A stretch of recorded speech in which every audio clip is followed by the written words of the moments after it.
Hey everybody, this is Griffin McElroy, your Dungeon Master and sweet babyest brother. And thank you very much for tuning into the Adventure Zone. What you're about to hear is the pilot episode for the show. If you listen to My Brother and Me, you may have already heard it. It was our experimental D&D episode, an experiment that a lot of you really loved and told us that you wanted more of. So thank you so much for that outpouring of support. We really wanted to do more of this and release it as a show, and you guys definitely made it known that you wanted that too. So that is the plan. We are going to do this as a regular thing. The plan now is to do them bi-weekly. I think that's right. Every other week, every other Thursday, here on MaximumFun.org and on iTunes, you will be able to find new episodes of the show, and we're going to keep it going. So if you could do us a favor and tell any nerd friends that you might have that you think might enjoy the show about it, and spread the word, leave a review on iTunes, just to help us sort of get it going, we would, of course, really, really appreciate it. I've talked enough. It's time for the campaign to begin. So... Strap on your fantasy seatbelts and brace your asses for the Adventure Zone.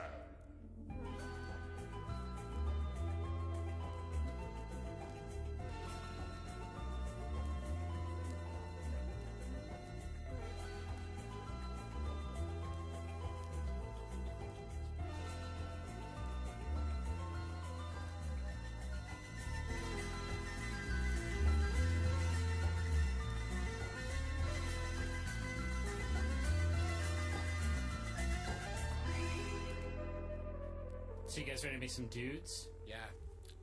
So I guess we should use the pre-roll dudes, or else we're going to be here all day. Like, I can tell you guys about like statistical ranges that you're going to be using for your strength and your dexterity. I can talk to you all about vocations. I can talk to you about evocations, all kinds of shit.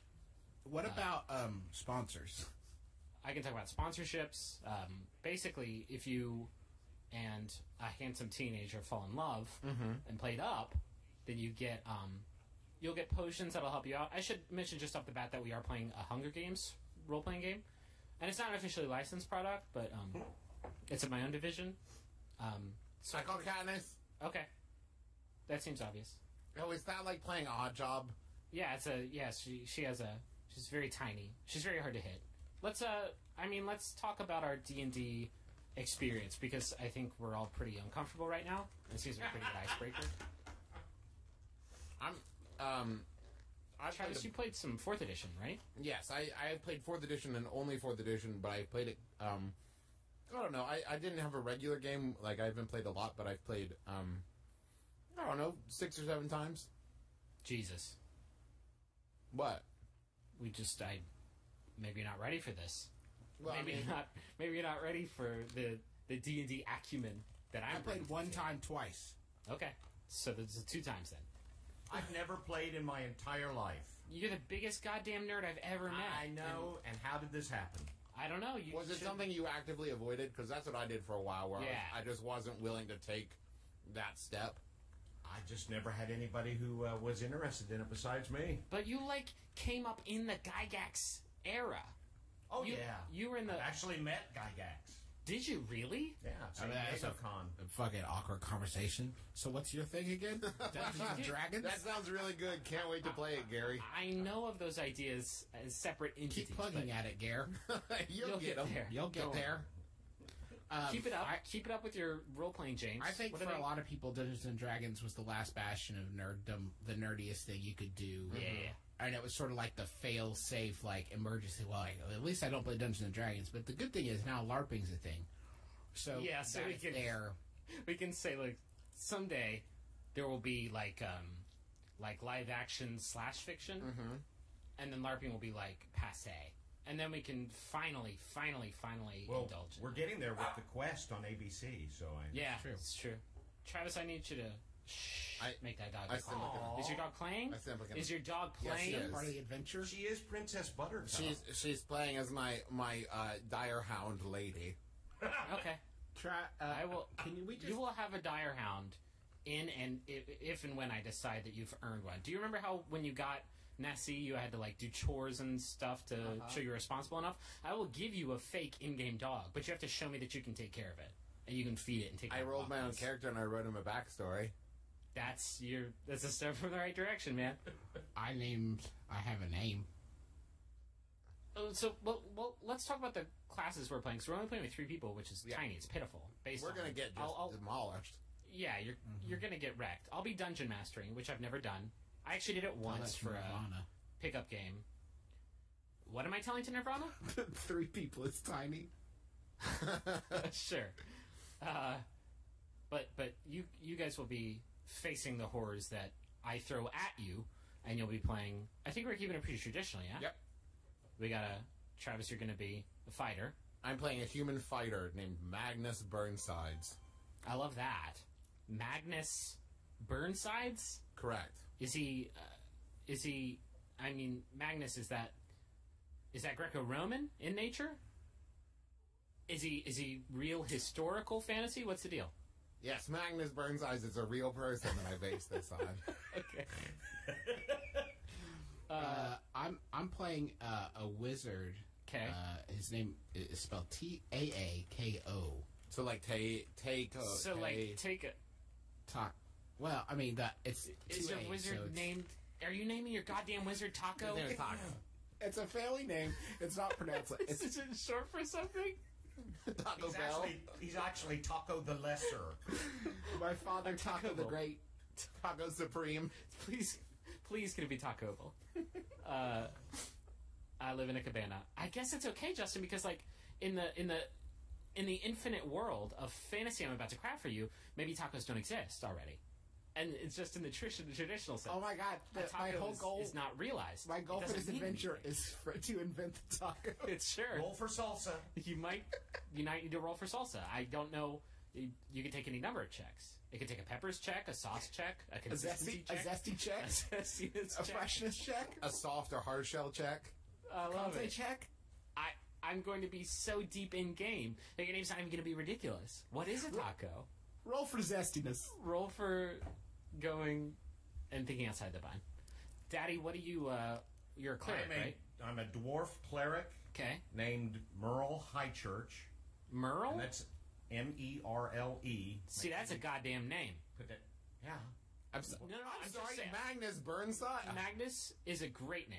I'm saying all 3. I'm saying we're batting 1,000 here with 3 great Justin, names, what was your race? including Taco. White. Why does it matter? No, it does actually matter, and for their statistical implications. High elf. I'm a high elf. Okay. Ah, Terrific. Do you have a last name, Taco?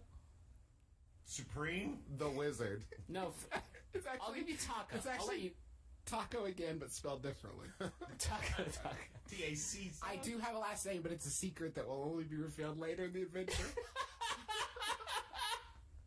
That's power. I love it. So Merle, Taco, and Magnus.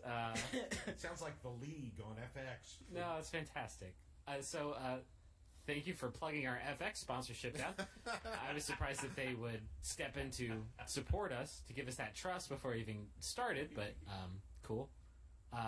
So these 3 sheets here, Travis, I know you went off book to do your own thing. It's why I love the game, Griffin. I guess I'll be checking your math as we play. He is invincible, and I rolled 20 somehow. Okay. So he's level 20? So everything's 20s across the board. Oh, I see. He can't roll below a 20. He can't roll below. It's just a plus 20s on all of his skill checks. Interesting. And he has a magic sword that kills people in 1 hit. Okay. But the only thing is that he's got a disease that will kill him in 15 minutes. That is correct. He's too beautiful. He's too perfect to live. His face is just one more hand. He can't see anything, can't smell anything. You would think that would factor into his name, but no.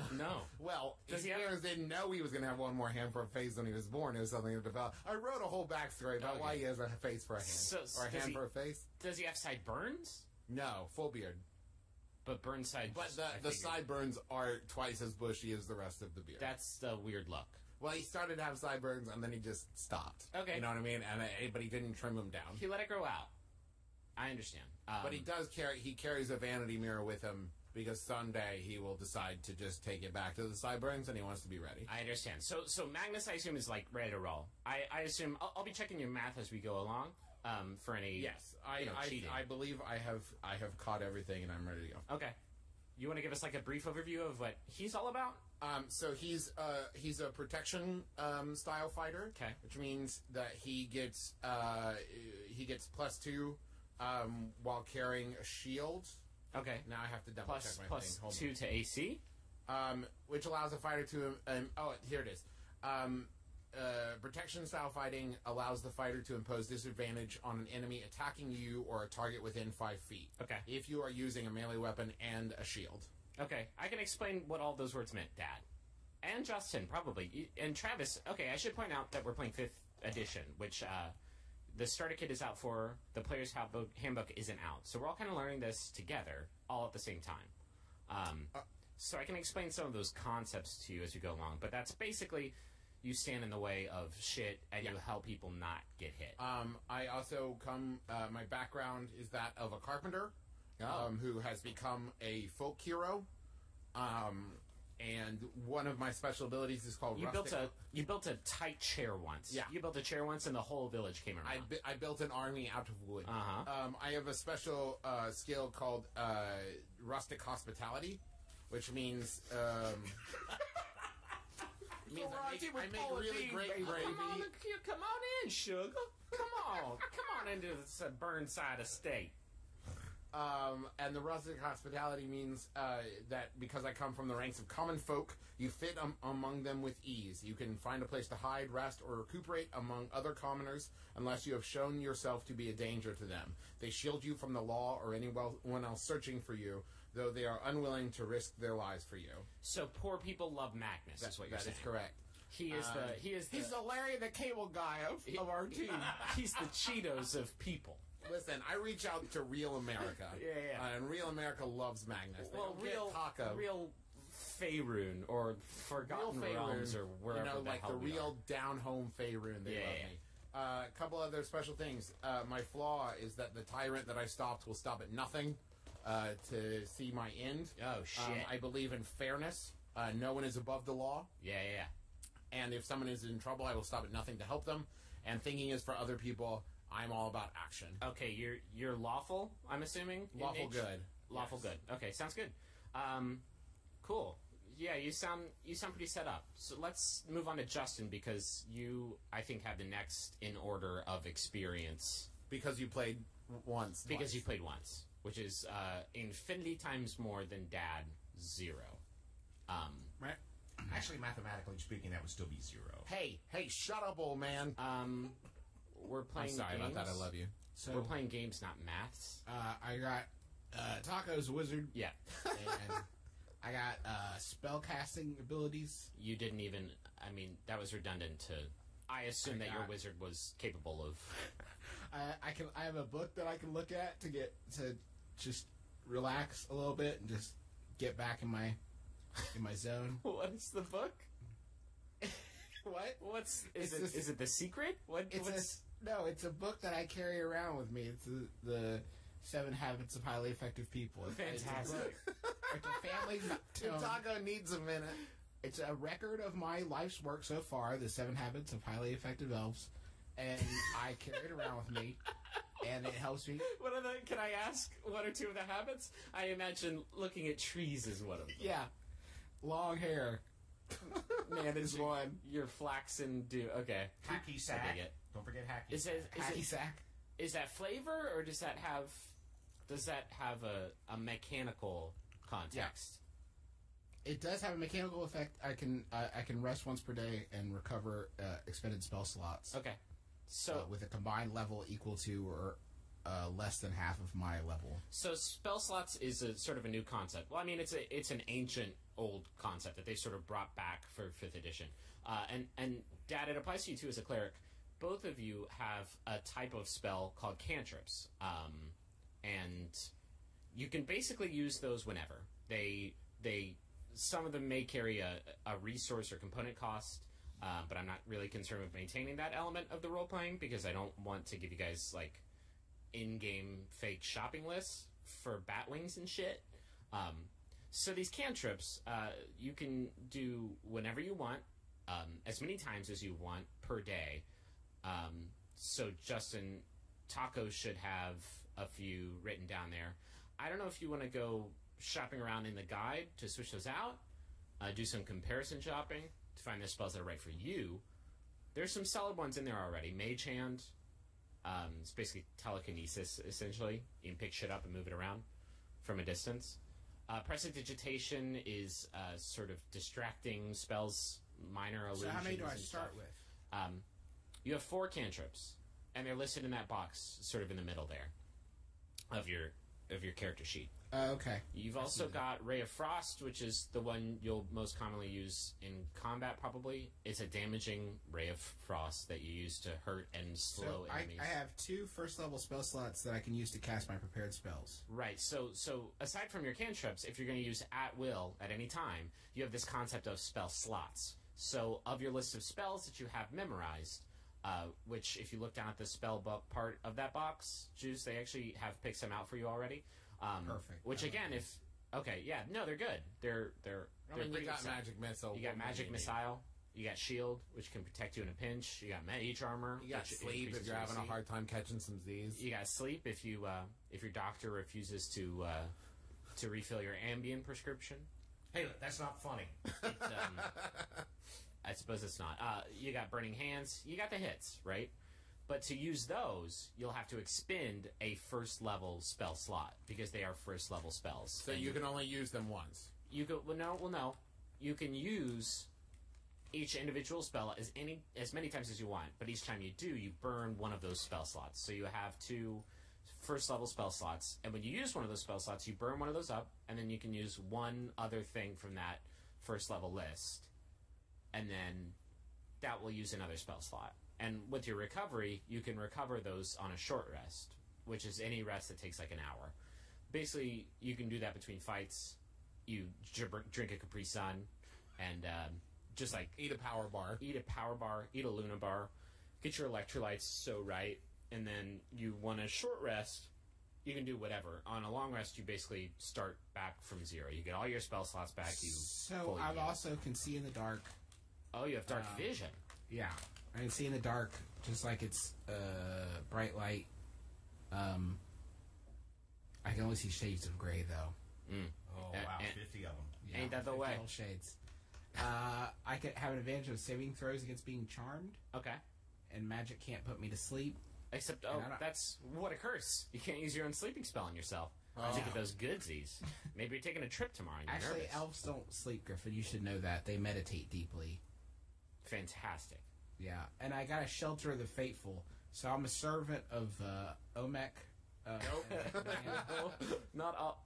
I command the respect of those who share my faith, and I can perform the rites of Omek, and you and your companions, that's you guys, can expect to receive free healing and care at a temple shrine or other established presence of Omek's faith. I like the way that they phrase that. Like, you can expect to get, like, roll and be like, heal me. Stop. Okay, Your I'm heals- really dying to actually play. So We'll can get that there. Go, can that go now? I should point out that your divine patron is called Ogma, not Olmec. He's like an actual guy. He's the god of knowledge. Well, he's not and an wisdom. actual guy, Griffin. How deep in are you, buddy? I'm pretty Made up for the game. I'm pretty deep in. Justin, But you're a what do you- wizard. I was confused by this at first because you're a wizard, which you typically don't think of him as especially devout people. Yeah. But this is a god of wizardly shit, and so maybe that is. It's what also throws important to keep in mind that where my background is folk hero, his background is acolyte. So that's Yeah. why he is a member of a temple. a temple dedicated to getting better at wizard shit, which makes sense. Juice, what's all your shit? Your Well, ideals? the personality traits and ideals and bonds and flaws are pre-written, and I don't want you to feel like you have to use the stuff that came with the box. I figure a lot of that stuff we're gonna figure that out as we go we'll along. merge. Yeah. All right, Dad, go. Merle is a. I'm sorry. I am a No, Merle. hill dwarf. Merle is a hill dwarf. Neutral good. Used to be a soldier. He was a mercenary soldier. Okay. But the life was just too hard on him. Comes from a big family, all with names like Nundro, Rockseeker, Yeah. Gundren, Sure. and Tharden. he was not asked to go along with the dwarves in any of the Hobbit movies, and he's kind of pissed about that. Cleric, his domain is affiliated with Marthamor Dwin, Oh, the shit. dwarf god of wanderers, travelers, and outcasts. Dad, the interesting stuff is on the front of the page. Oh, sorry. Let's see. He's a lot of fun at parties. He's a good dancer. He has that smile What that is just his- makes you want to talk about yourself. What is his party skill? How hard does he party? You may not have... He parties like it's 1999. Roll Okay. two. Missed it. Roll, Case he has B. 1,999 party points? What is a party point?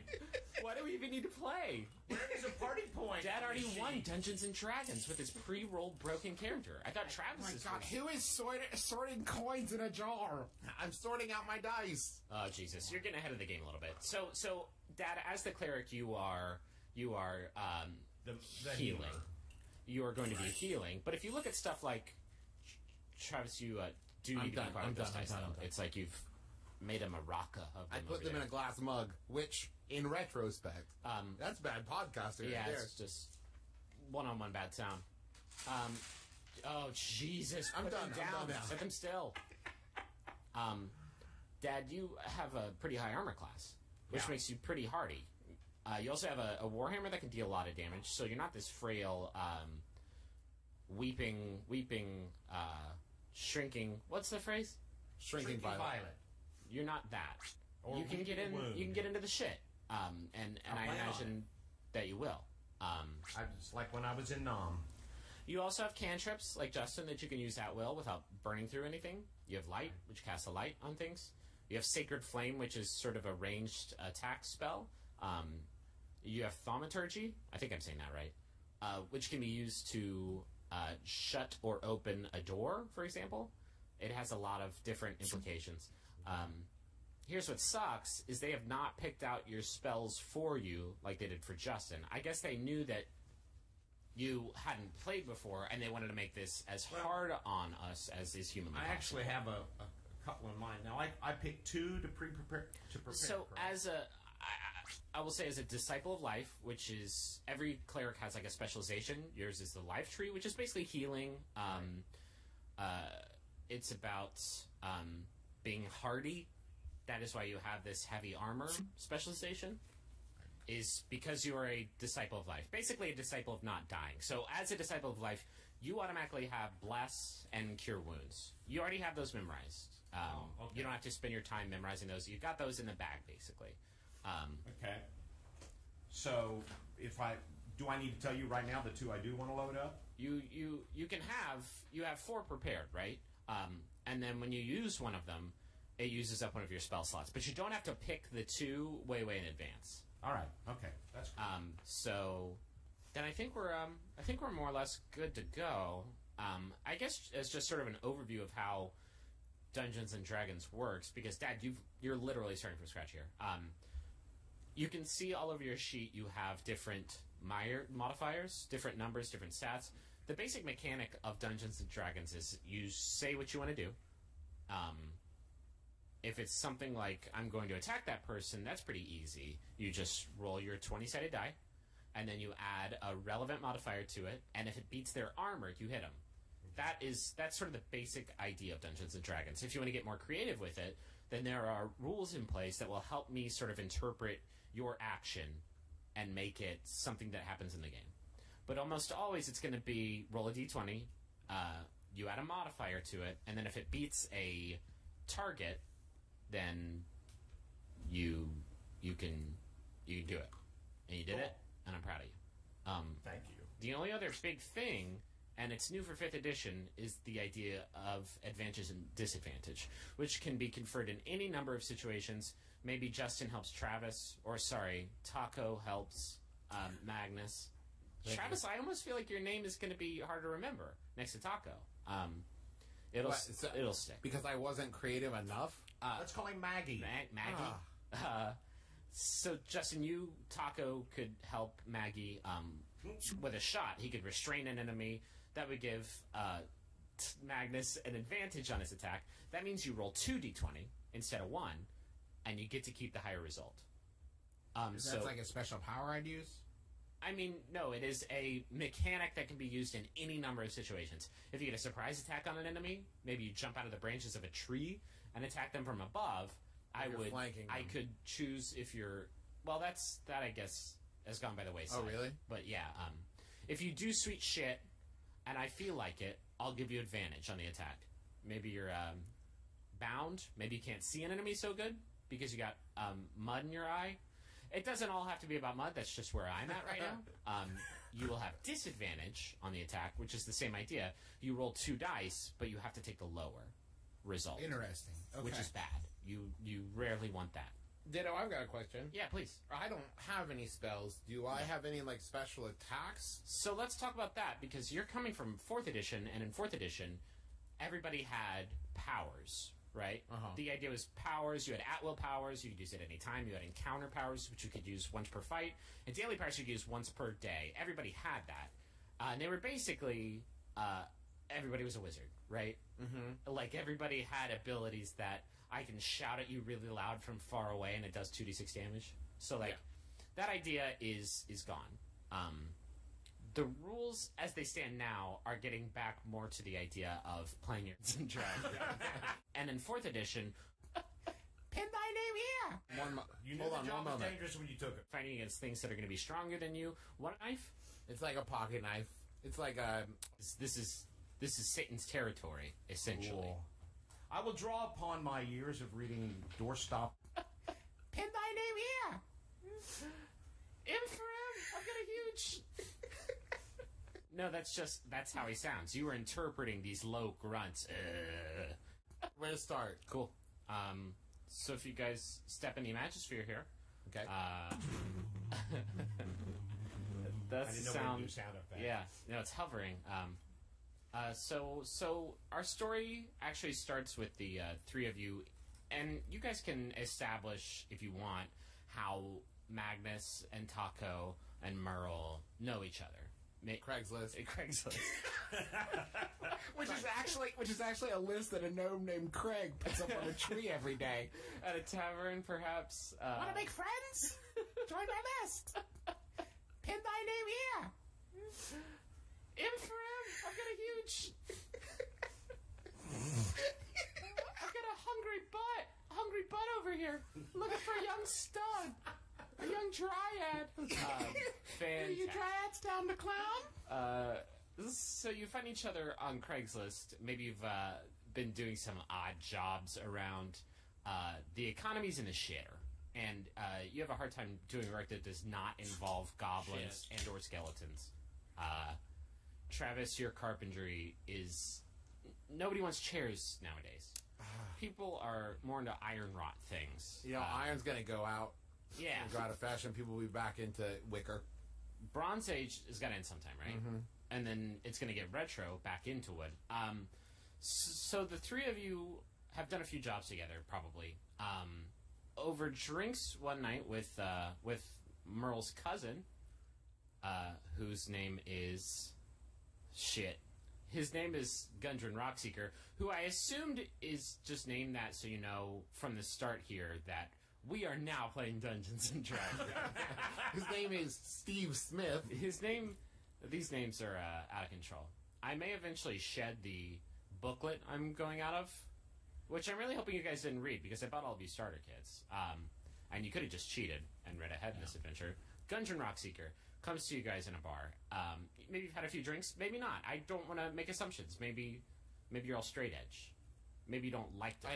Magnus has had about 6 ciders. 6. But he can hold his own. I mean, it's pretty weak as ciders go. Like 3.2. We know that Merle possesses nearly 2,000 party points. So I imagine he's been crushing it. He's the Andrew WK of D&D. You're right. Over cider, he talks to you guys about an exciting opportunity. He seems pretty straight-laced. He seems like he's not giving you no bullshit. And he promises, in a low dwarven grumble, which I'm not going to do, that... Do it, or I'll walk. Griffin, it's not fun if you don't do the voice. He says, I'm going to do a voice. There you go. He says that. Wait, hold on. No, that's how he sounds. You were interpreting these low grunts. Basically, Sling Blade. French fried taters. I'm glad we're gonna go looking for rock. You interpret from his Sling Blade-esque grunts that he has to offer you what he calls the last job you'll ever need to take, which you take at face value to mean riches, and not that you'll die, not that you'll be murdered on this journey. But first, he wants to know. Maybe he's doing it as a favor to you, Merle. Maybe he knows that you've had some hard times lately. And the religion business is not good. No. People are not crazy about fantasy Jesus. I forget, who's your god? Oh, that would be Marthammer Dwin, I'm just going to go with Dwayne. which is Portuguese for Jesus. But before he will let you into this exciting opportunity that you tried to press him on and he refused to tell you any more about, he basically wants to audition you to see if you are capable of handling. So is this like two contrasting monologues, or? Yeah, he wants one that shows excitement, one that shows impotent rage. No, he wants and a 2-minute song. He was thinking more along the lines of slaying, protecting, guidance, adventuring, essentially. Excellent. So he has asked the three of you to escort a supply wagon from the town of Neverwinter, where the three of you are currently held up, to the town of Phandalin, which none of you have actually been to, but maybe you know a thing or two about it. If you want, you can make a history check to see if you know anything about it. And since this is your first check, I guess I'll explain how that works. If you look on your sheet, you'll see history stat there in the skills. So you roll yourself a d20. And Mine is +0 because I'm not very intelligent.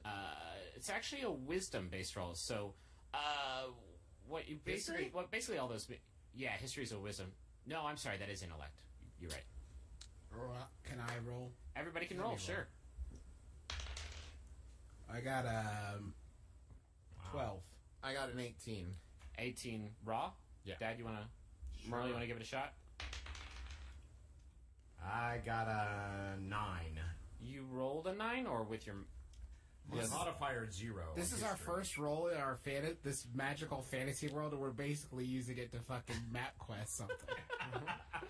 We're basically using it to yelp Siri, this shitty tell me town. about Fall of Dwin. It's Phandalin. Whatever. You guys might want to get some notebook I wrote paper it out. down. Oh, I you wrote it did. down. Fantastic. So did Dad. So Travis, you know, given that you're pretty goddamn dumb, Thank you. you still know, which the other two should be ashamed that they couldn't pull this out, that Phandalin is an old mining town that used to be very, very prosperous. They had a very productive motherlode operation going on there, but the town was ransacked by. Do we know what they were mining?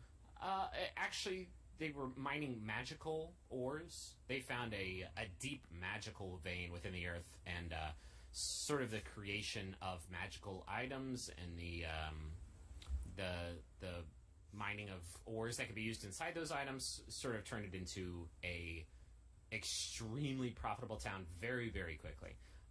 But it was basically destroyed by a wave of orcs that swept over the land. It's on the up and up now. It's sort of being So the vein is rebuilt. still there, right? The vein of magic It ore is is still there. long since been lost. This was long ago. They don't have that economy anymore, but the town is being rebuilt by enterprising individuals. It's more rugged. Imagine like Deadwood, but shittier than Deadwood, which already wasn't super great. Got it. And Gundren, And the name of that town one more time was Phandalin. Phandalin. Gundren seems to have a vested interest. Him and his family, his immediate family. Merle, you aren't so involved in Phandalin's reconstruction, but Gundren seems very invested in that town and its growth. So he has asked you to basically bring a supply run from Neverwinter to Phandalin. It's about a 2-3 day ride on a wagon. Is he expecting trouble? No, not really. Well, he's going to get it. Well, you don't. No, he's giving us the job. He's giving you a job right now. Yeah. I mean, Listen not a up. good employee. Listen up, Merle. he has asked you basically to transport a wagon full of goods, maybe a few of his personal effects, from Neverwinter to Phandalin. And it Great. sounds like a pretty easy job, but you never know. He's Can I offered ask a you- question? Yeah, please. Is this entire adventure dictated through exposition, or No, we're gonna playing get. now? This is stage setting. Is this a game? Is Dungeons and Dragons listening to you do exposition? No, not for the most part. Okay. I gotta. This is me planting this seed. I've actually already planted the seed, and now I have to plant it, cover it in soil, and nurture it for a bit, and then I'm just gonna blow on it, and that's it. Okay. I That's do my know, final Justin, thought. for my limited amount, what always makes D&D better is questioning how long it's taking. Yeah. He has offered you 10 gold pieces a piece. Each? Yes. Which, I mean, I'm not your boss, but that's not a lot of money. But hey, Is he open to negotiation? Can I roll for intimidation to see, or... you This could. is on the past. I thought we weren't playing yet. This actually did happen in the past. Yeah. Oh. Payment on arrival. Maybe you can try and negotiate. But yeah, he has offered you to do the supply run. The payment's not great, but the promise that the last job you'll ever need to do certainly did it for you. So Gotcha. you're all on the road. This is where we find our heroes right now. Am I driving the cart? Because I have proficiency in vehicles. Do you really? I do. Okay. You can be driving the car. So you can say that it's basically like a covered Conestoga wagon, covered by a canvas tarp over it, and led by 2 oxen. That Did he give us a map? you have a map. Yeah, Do we know how long of a ride it is? it'll be about 2 days. 2 days. Okay. There's a lot of like game shit about having to stop and forage and how much money are you spending on food, but I hate all that stuff. No, like F I'm that gonna ass. leave Is it out. is he along with us? Is So it just the three of Gundren us? is actually going up ahead of you guys Okay. with a fighter escort named Sildar Hallwinter, whom you've never met. He was not actually at the tavern last Mixer. night. He was not at the wine mixer where you guys. And his name one more time? Sildar Hallwinter. Ugh. Yeah, It sounds disgusting. I'm Barry just going to call him silly. Barry Blue Jeans. I can call. but That's they're- what I'm saying. This is our game. We can do whatever we want. I can start calling these creeps Barry Blue Jeans and. You're good. Okay. Okay, I'll leave the that up Sildar to you. Hallwinter does not stick in my head, but Barry Blue Jeans, I'll never... Okay. Barry Blue Jeans is it. That's his name now. So when you say they're up ahead, like a day ahead, 20 yards ahead... He left that night. You guys are taking off in the morning, about a half day ahead. He's very excited to get there, so he bounced. He took off. Did I bring the ingredients to create what people of art would refer to as a taco? There's a problem. There's no cultured milk at this point in the world. You're gonna have a hard time with a sour cream. All right. Once you can crack that fucking riddle, man, I'll give it to you. I will shower you with riches as the taco magnate. Okay, got Cast it. lactose intolerant. Okay. Did we bring food? Yeah, food. You have food. Don't worry about it. Okay. We eat the oxen. You eat the oxen. No, don't do that. I mean, it's funny. You guys are traveling with a lot of general store goods. Maybe a bunch of parcels of light leather armor. Some tiny, almost like blasting caps, like powder kegs. Are they ours, or are we just like hitching a ride? They are what you're taking to a storefront in Phandalin called Barthen's Provisions. And upon receipt, they will give you your payment. But you got those... you get some armor, some blasting caps, some food. Basically... Wait, is this the gig we're doing for 10 gold apiece? Yeah. Just dropping off some supplies? well, traveling with it. And we arrive safely, and we've you've gone got a successful adventure. Well, not Everyone yet. gets 2,000. Oh, There's a small leather chest that you're traveling with that belongs to Gundren. Also traveling with you is Gundren's pet dog, who is... a dire hound? no, it's a bulldog, tiny bulldog, not... doesn't look especially threatening, doesn't look scrappy. Sorry, Travis. It's the ugliest dog you've ever seen. It's basically 2 butts with some legs in the middle there. It's basically butts all over. Like reverse cat and dog. Yeah. It has been pretty tame on your journey, sleeping most of the time among the provisions. But yeah. Does the bulldog have a name? The bulldog's name is Ruby. Just made that up. Got it. You're such a good DM. Thank you. The dog's name is Ruby. Okay. So you have a lot of stuff that you are traveling with. You so much so that you couldn't really take it and get out and walk. But that doesn't matter because you have this oxen-led wagon. You can establish where you guys are on this wagon. Maybe one of you is keeping a look at from the rear. Maybe one of you is riding on top like Teen Wolf. I'm in the back with the goods. Okay. And I'm driving. Are you getting high on your own supply, or are you maybe eating an apple? Maybe eating an apple you shouldn't be eating? Not yet. Okay. All right.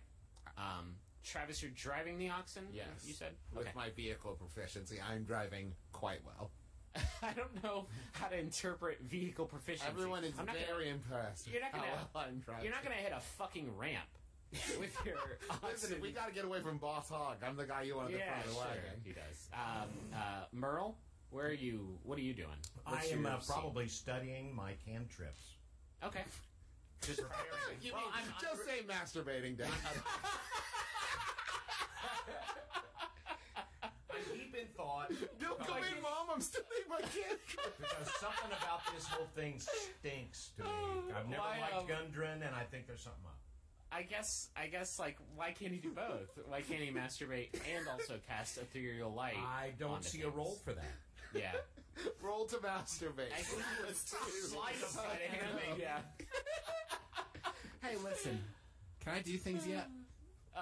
Yeah, so you guys have just made the brunt of the journey about a day and a half after leaving Neverwinter. You've basically turned off the high road that connects the major cities on the coast. You've taken the off-ramp that will lead you to Phandalin, and things definitely are not as well maintained. A lot of potholes.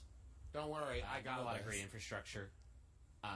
So as you're traveling a few, say about 30, 40 miles out from Phandalin, I want you all to make a perception check, which you can see the modifier there. I will explain what this is for people who aren't listening. Basically, all the skills have a I defining rolled a attribute critical next 20. to it. Oh, shit. So you did very well. Perception is a wisdom skill. So you roll your wisdom modifier, which is in that row on the left. And then if you are proficient in that skill, which is if it has a little circle next to it, that means you're just a little bit better at it. So you add your proficiency bonus, which is at the top of the page there. And that factors into a lot of stuff. Spellcasting, attacking. Your proficiency bonus plays a hand in a lot of rolls that I've you got make. So mage. a total. Yeah. And Merle? Wow. 6. And what'd you I get, got a Travis? crit 20, says 23. 23. Okay. You see the shit out of everything. Travis, you see about 200 feet up, lying in the road, two figures that with your incredible perception check, you can actually tell with your eagle eyes that they are two dead horses lying in the middle of the road. Seems fine. Doesn't seem strange at all. As the driver of the wagon, you can, I guess, Yeah, I'm decide. going to stop the wagon. Okay, just bring it to a stop. And I 200 feet motion silently to get the attention of Merle and Taco and kind of pull them up towards the front of the wagon. up. Okay. You have a few moments there where you warn them that shit has gone south. I'll use that same perception check. You notice a few figures crouching in a part of the shaded wood. Do they sort of seem off to have the side of noticed the road. us? Like, are we in bright sunlight? You know? They have actually noticed you, and two of them are charging your wagon as you speak. So, because you noticed them, they did not get a surprise round on you, which would have been very, very bad. But I do need all of you to roll initiative. Yay! So initiative, Father, is the thing that you roll before a fight starts, and it determines who goes when. Right. So you have... Just rolled an 8. Give me a second. 5 Well, altogether. You've I rolled 5 altogether. I rolled a 14. So Travis got a 5. I actually have a 10 all day. And what did you get? 14 Minus I'm sorry. minus 1. 13. 13. Oh, so you have a minus. Okay. And I will roll for the Gorblins here that are storming you. I'm going to start you out with Gorblins because it seems like comfortable territory. You guys are familiar with the concept of a goblin. So this is my first time ever doing this. Oh, they rolled a critical miss. So they're going to go last, I assume. So, Dad and Justin, so you guys know, because we mentioned crits now twice, if you roll a 20, a natural 20, it is the best you can do. If you're doing... It's the best you can do if you do it in a... If you do it in a fight, you get to deal bonus damage, essentially. With And you your automatically weapon hit. or your spell. And you automatically hit if you roll a 20. You don't have to add anything to it. If you roll a 1, that's a critical miss, or a critical shit, and that means you miss no matter what. And usually you like fall in a cow pie or something. Yeah, there's always a cow pie. I summon up a cow pie in front of you for you to fall into. Okay. Hysterically. How many are there? There are 3.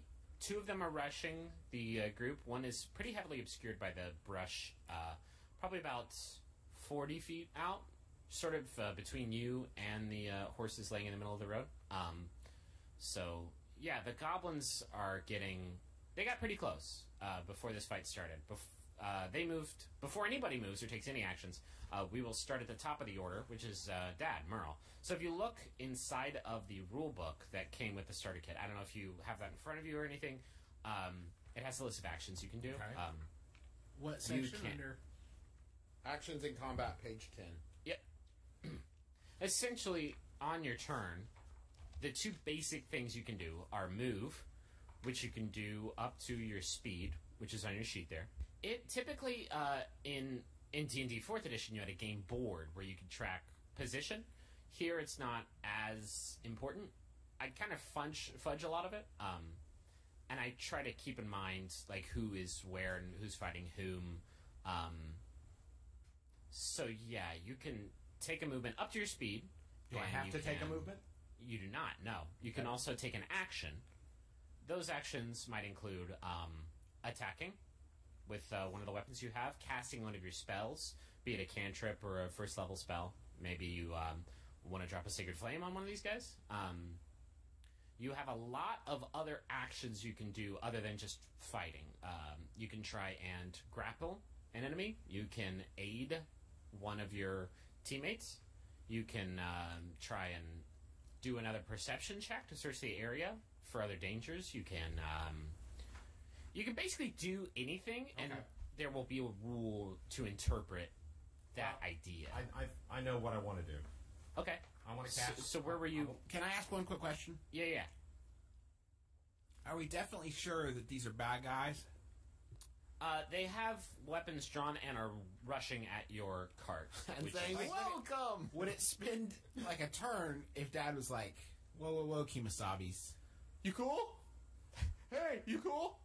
I most of the time, just kind of general rule of thumb, when your DM tells you to roll for initiative, you're in combat. Okay. You're in combat, but you can, as a free action, you can speak, because speaking does not take up action. There are a lot of things that can be considered free actions, be it drawing your sword. That doesn't take your action.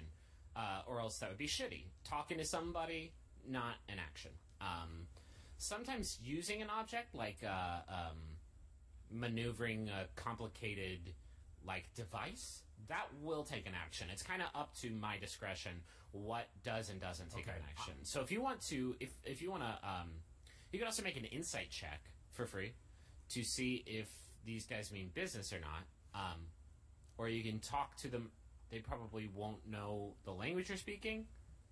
Well, I think what I'm going to do is Hurt cast... I want to cast Bless Okay. on the members of the party. So as, just to give you, sort of explain what's going on, you only have, I think, 2 spell slots. So if you use Bless right now, at the beginning of Well, I the thought first Bless fight... was one of the ones that I have that I don't have to use a slot for. No. Bless means, that just means that you have it memorized. You didn't have to learn it. But if you cast it, you are going to eat up... Unless it's a cantrip. Cantrips don't use slots. Exactly. So you could cast Light, or Sacred Flame, or Thaumaturgy. Sacred Flame is really your combat cantrip, if you wanted to do that. It's not a buff. Or you could right? get... No, it is a debuff in the sense that you set their asses on fire. All right. That is, yeah. Or you could run up to them and smash them with your Warhammer. And we're which still you also above have. them, right? Because we're on the cart. They're on the ground. Travis, you are sort of in the saddle driving the cart. All three of you are sort of towards the front of the cart where Magnus summoned you up to warn you, hey, dead horses.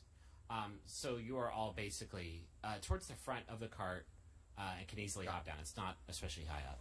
Okay, so there is not really a buff at this level that I can throw on you guys to help you in combat.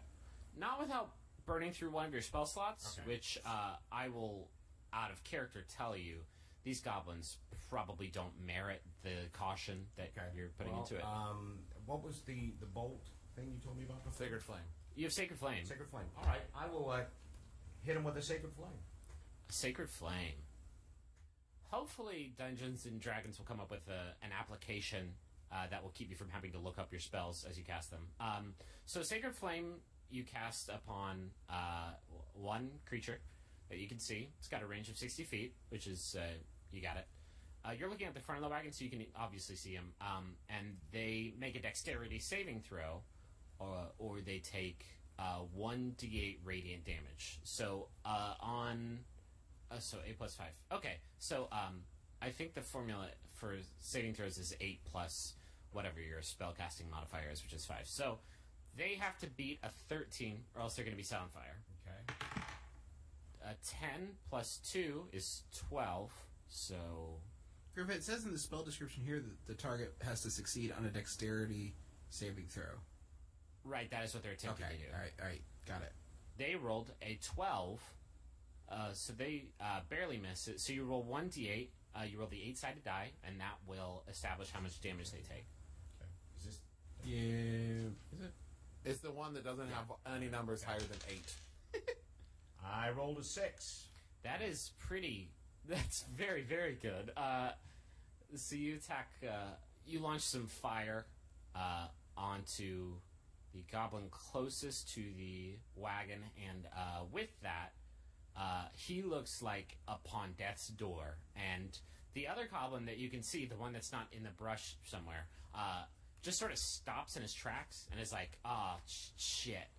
And that is where he's at. Next in order is Justin. Blast that one in the brush. I'm gonna, how far away is the one in the brush, Griffin?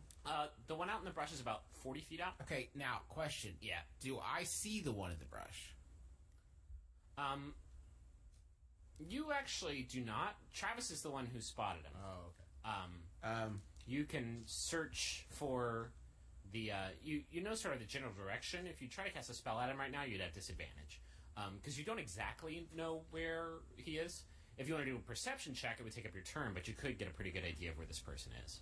No, I'm gonna blast the one that Merle hit. Okay. With a ray of frost. A popular skill. Thank you. Break off Ray of Frost for me. What's it do? It's a frigid beam of blue-white light streaks towards a creature within range. You make a ranged spell attack against the target. Gotcha. Your attack Okay. bonus when you make an attack with a spell's plus 5. So you roll you against their AC. All right, so they need a. So when I did mine last time, I should have added 5. No, that's what your 13 is. Okay, gotcha. Okay. Yeah. What did you roll, Juice? What do I roll? A d20? You roll d20 and you add Okay. 5. All right. So Whoa. that's a 24. Holy shit! Yeah, you blast that thing, and you are attacking the one that Merle just hit, or the one Merle hasn't. Merle just hit. Hey, Yes. at least you put him out. He was on fire. Okay. You got to roll your damage now, which is It's a d8. d8. Nice. 6. You don't add anything to that. It's just Right. okay. You freeze him instantly. You flash freeze him, and he sort of topples to the ground and shatters. Yeah. It's our first kill. It's your first kill. So why am I so horny? I'm broken inside. It's the horrible thing. If you had talked to them, you would have realized that they're part of a hug committee. They were running forward to hug you, to give you a hug. Travis, you're up. So here's what I'm trying to decide, other team members. Do I? If you're jump talking down? to us, you need to talk in character, and it needs to be a free action. Okay. So Do Taco a voice, Merle. son of a bitch. Taco Merle. Oh, don't do Do a I voice. jump Don't do down? a voice. Don't do a Okay, voice. great. Should I jump down and smash the other one running towards us, or should I? Well, I can't get to him if he's 60 feet away. Do they have charge in this game? So, not as a ability where you get to move double your movement and attack. You can dash as an action, which is basically you get to move again. You double your speed essentially. But no, you can move and do a ranged attack. And you have you've spotted these guys. You know where the other one is in the brush, so you could ostensibly do that. Unless I can throw my battle axe, I do not have a ranged attack. You should have. Oh, I guess you rolled your own guy, so I don't know. Yeah, I went for a wooden shield instead of a buckler and didn't take a range. Okay. I mean, I could. You could throw your I shield could. at him, Captain America. Probably wouldn't go so great. Well, so then that's the question: is I feel like I lose. Should I take out the one closest to us? Yes. Okay, great. I'm going to jump off the cart and try to kind of... So I can swing my battle axe double-handed if I haven't drawn my shield yet off my back. Okay, but So I'm keep gonna in try to- mind that your armor is going to be lower as a result of that. Yes. Okay. I have to do that. But for right now, I'm going to jump off the cart and try to come down on top of him, swinging my battle axe two-handed. Okay. What does which that I mean? assume grants me advantage.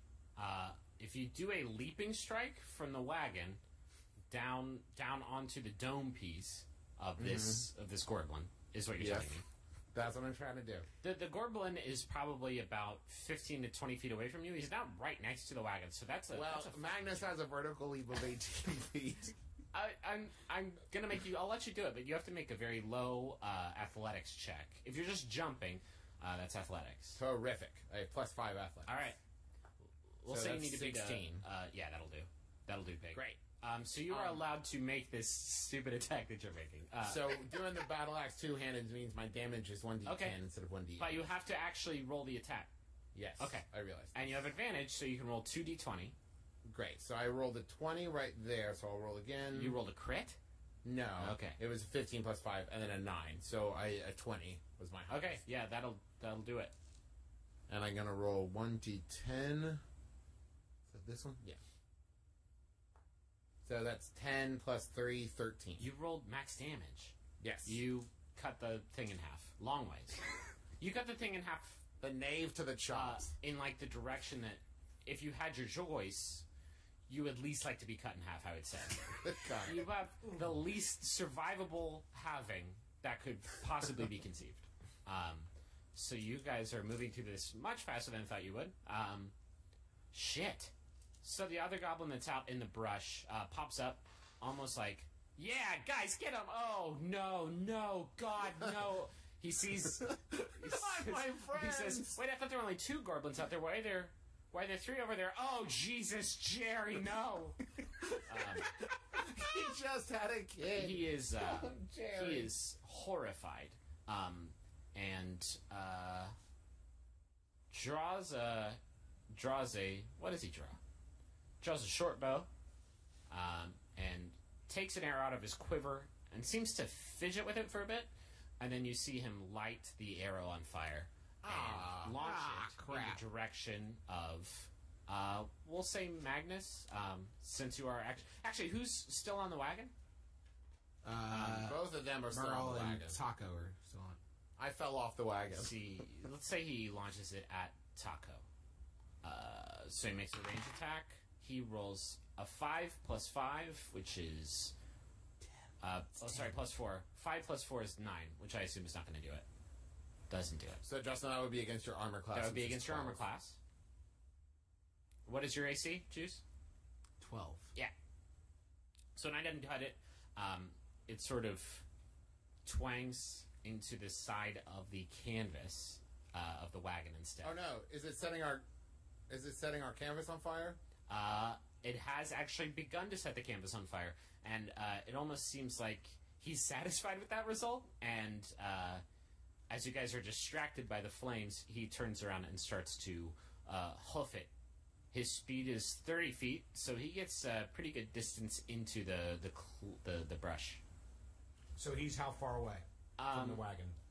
He was 40 feet away when you started your turn, and then he moved in a little bit to see how terrible things were, and then ran off. So I'll say about 50 feet away, and moving into the brush. Okay. How bad is the fire in the canvas? Not bad. Fire in the canvas. I mean, not bad yet. You know, historically, canvas is a very burnable material. Right. So it could get relatively rough. I'll take care of it because I got no distance. That was his turn, and we're back to the order, top of the order. Merle. I'm going to leave the fire up to somebody else and throw my hand axe. You're going to move in the direction of... Can I move before I throw? Yeah, sure. You can swing your move up. You can move Okay. however you want. You can move 10 feet and do an I attack have a and do the maximum rest. of 25 feet. Okay, so I'm gonna move. from the wagon, you get about half distance to where he is. You are throwing your hand axe into some brush. So he's going to have a partial cover, which basically means his Okay. AC is going to be improved. His armor class is already pretty decent, so you need to roll real well. What am I rolling? So on your paper, in the little thing in the middle there should be a hand axe thing, and it'll tell you what your mod is. So roll a d20. Roll a d20. You're going to add Okay.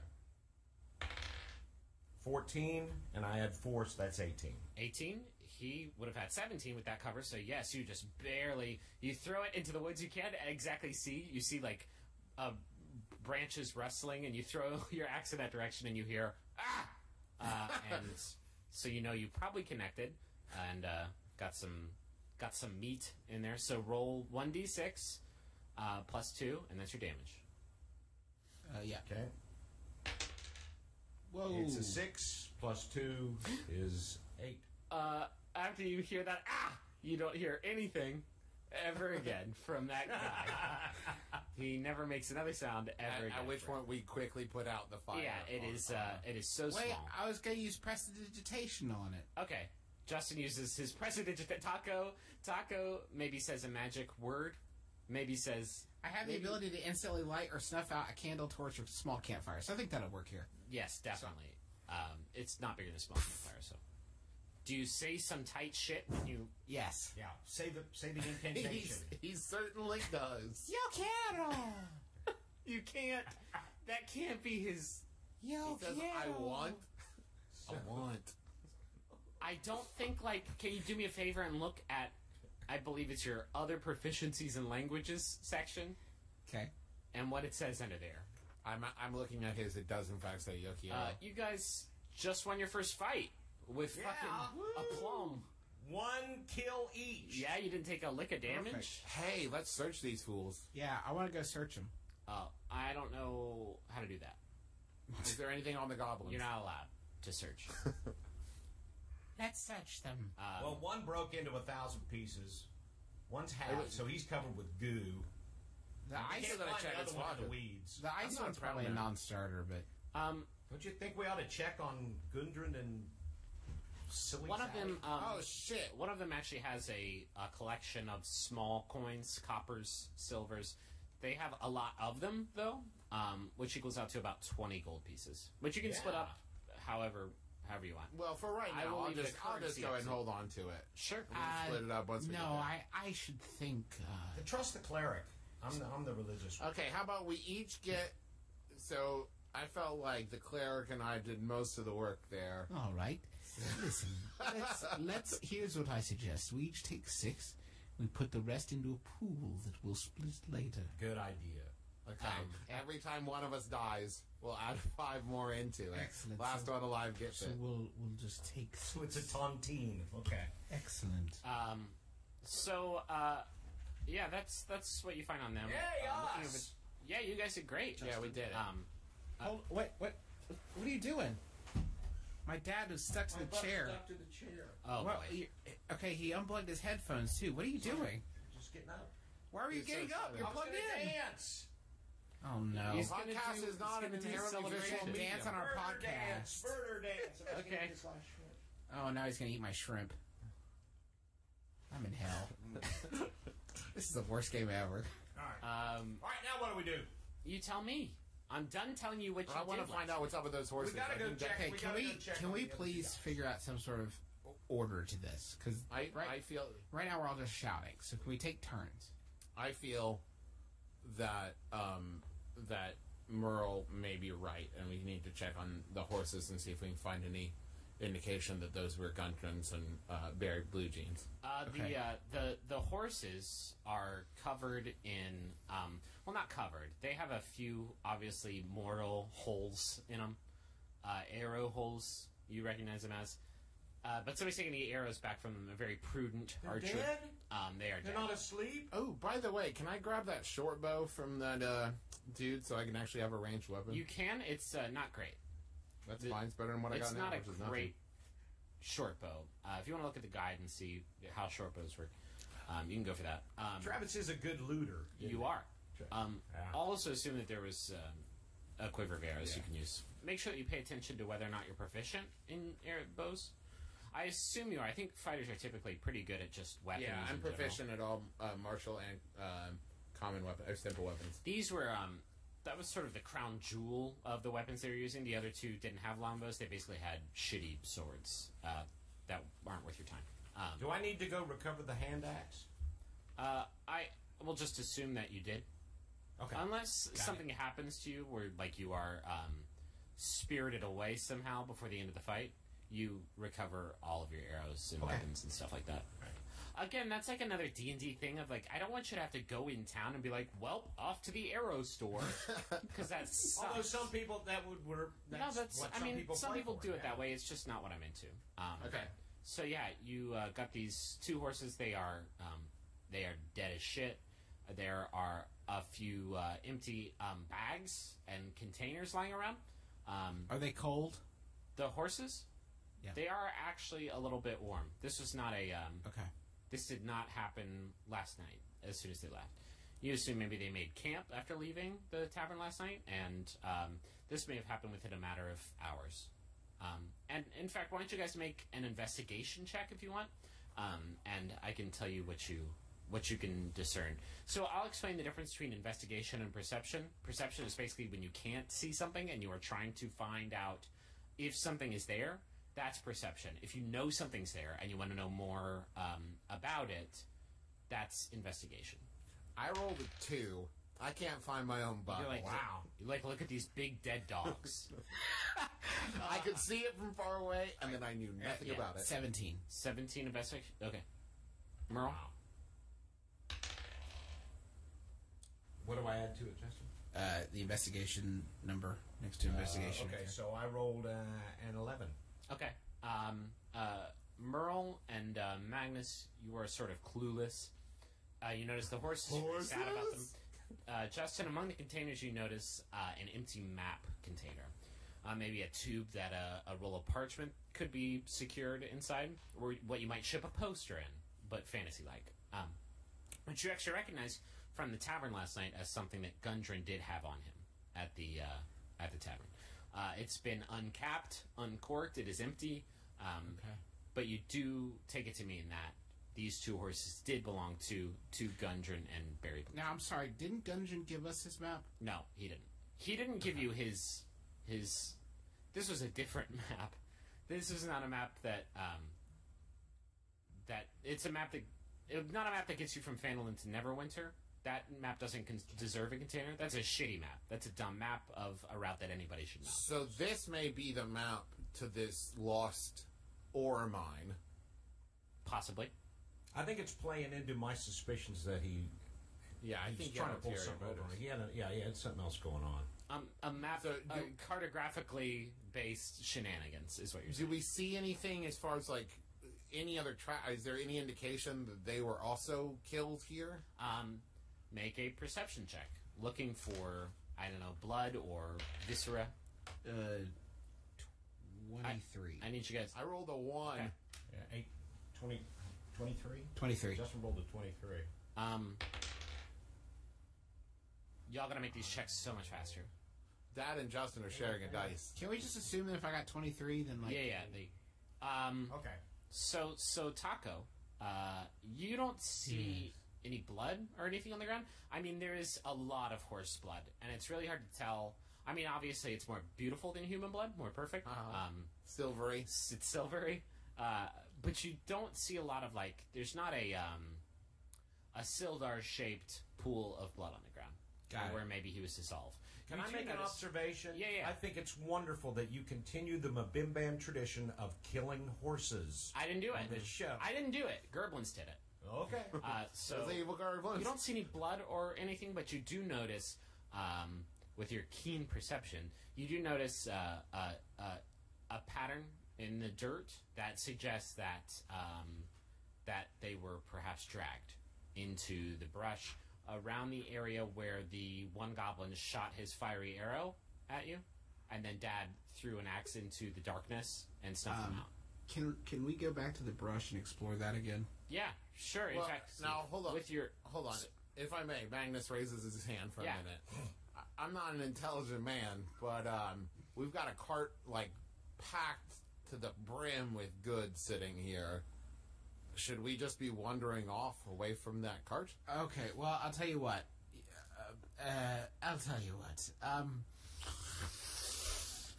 Magnus, you stay with the cart.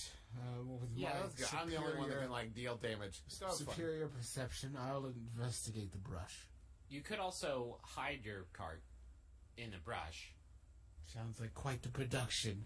No, I like my plan. Now you're Andrew Lloyd splitting up. Webber. I will also say that splitting up the party is Okay, the leading. we'll cover it up with some branches. leading and cause some of- natures. Wait. Splitting up the party is what? It's the leading cause of death in Dungeons It's and bad. Dragons. It is ahead of heart disease. It's I will say that I use my vehicle proficiency to hide. yeah, sure, I'll buy that. vehicle. Yeah, maybe Okay. you take it down the path a little bit. It's We bury the goods. you take it into the hole in the brush that you can see the drag marks in going through, and you sort of park it in the brush in a way that Oxen, keep an eye on the cart. it is fully covered from the road. Right. So you are you have more or less secured the wagon. Let's head in the brush. Headlong.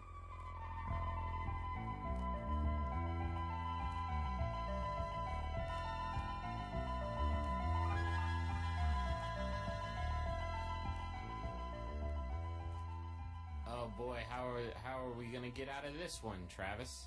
Well, seems like them McElroy boys are at it again. They're stuck in a real pickle trap. Would it be and then our Favorite brothers, you separate thing. Thank you all for listening. The cave is comprised pretty wide stream.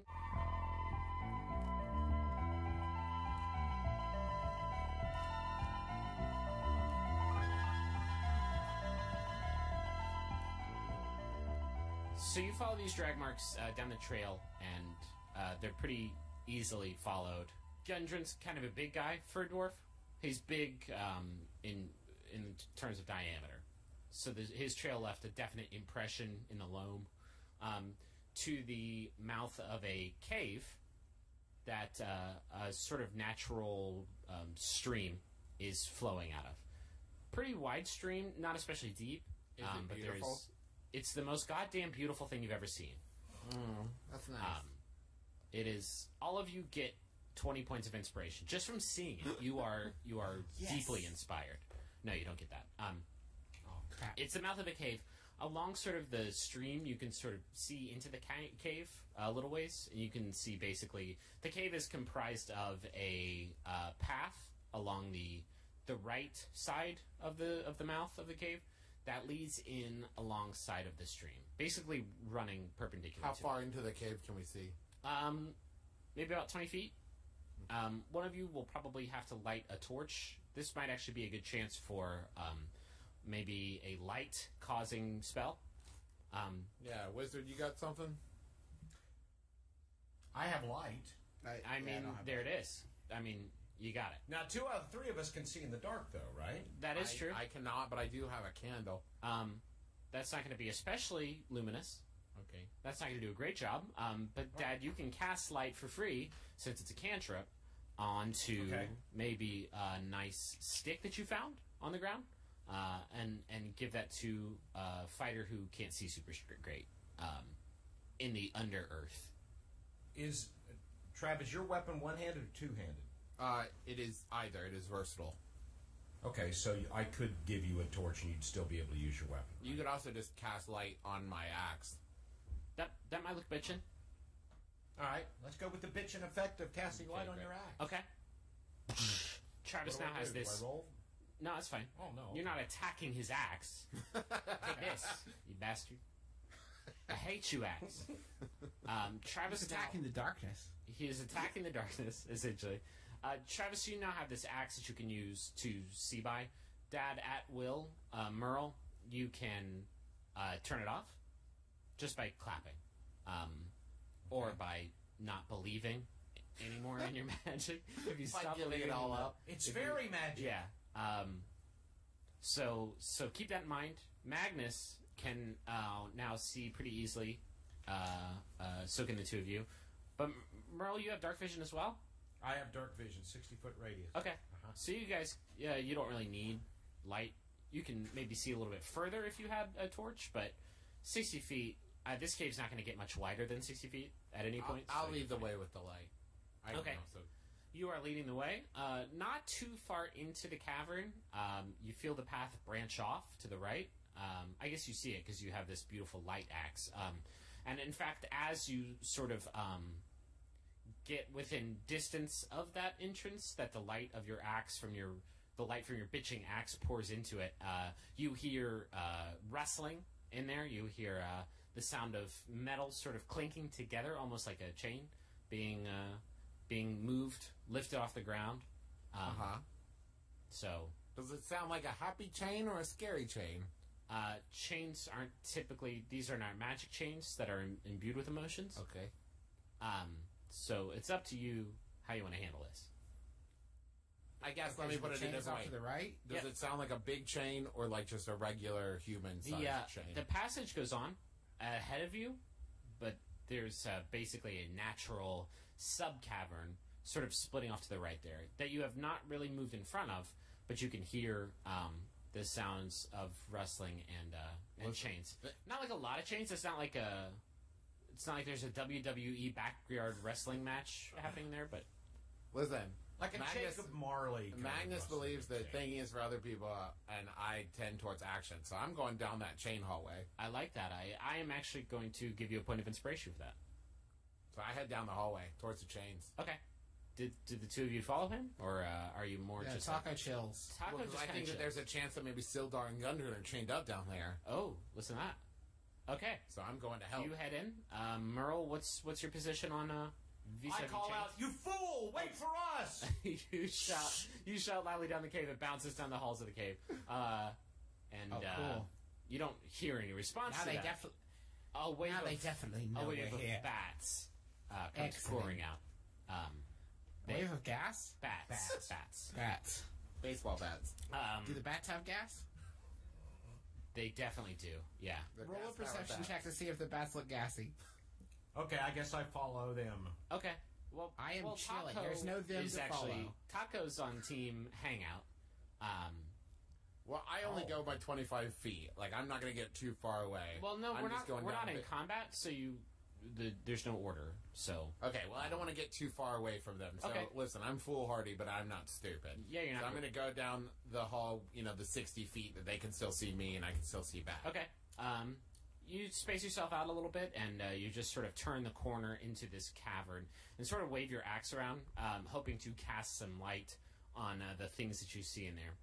Inside, you see decent-sized cavern. No furniture, no furnishings to speak of whatsoever. There are stalactites, which is the one that comes up out of the ground. Stalagmites.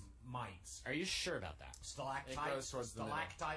Stalactites are from the ceiling. You see some Stalactites for ceiling. bitching cones of rock Pointy rock things. built into the earth, and coming out of them are these big metal rods connected to chains, connected to wolves.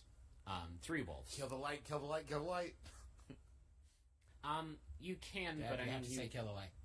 if the natural, What are they going if to do? the sounds you're making as you're moving down the cavern didn't disturb them, the shout of "Hey, you, be more careful," definitely woke them up. But they're not like growling. They're not. They don't seem especially violent right now. I actually have animal handling skill pretty good. Well, of course you do. I do. My incredible folk hero character. nature. I'm a farmer, carpenter. What's your animal handling? What is your animal handling? +3. Okay. Yeah, so is mine. Okay, well, fuck you. I'm gonna go check. on Every these- father wants to hear that from his son. I'm gonna. You're not his father right now, are you? You're his adventuring companion. Oh, yeah, that's right. I'm going to cautiously but confidently approach the wolves. If anything is more important, what you're dealing with wolves, you got to be confident because they can smell Exactly. that. I don't want to appear weak because the predator prey behavior is going to kick in. Okay. Listen, I know about animals. With every passing step that you draw closer to them, they seem more agitated. A couple of them are snarling at you now. They are. But there's nothing else in the room other than these wolves. Make a perception check. 20. A 20. You notice actually in the back of the room you see a crevice, almost perfectly in the back of the room across from the entrance that leads upwards. Almost like a natural chimney kind of built into the cave there that leads up to another chamber. It's very, very, very tight quarters. It's about 25 feet up. It's straight up though, like we wouldn't be able to shimmy up it. It is straight up. I mean, you might be able to spider climb your way up there, but it would be very, very difficult. But that's the only. So the wolves and this crevice are the And things. in that this crevice, yeah. room. Okay, so I'm gonna back away Why from does the Travis always go first? because I rushed in the room. He said he wanted to. All right, fine. Listen, that's going to I'm be st- great every time but once, and then you're going to need a new brother. I'm still chilling out here. If anyone's curious. Okay. Magnus, That was in what's character. your? Wait, what's you've your got. Do you have illusion? Hmm. Do you have something that you can? You can't ask me that. I'm not in there with you.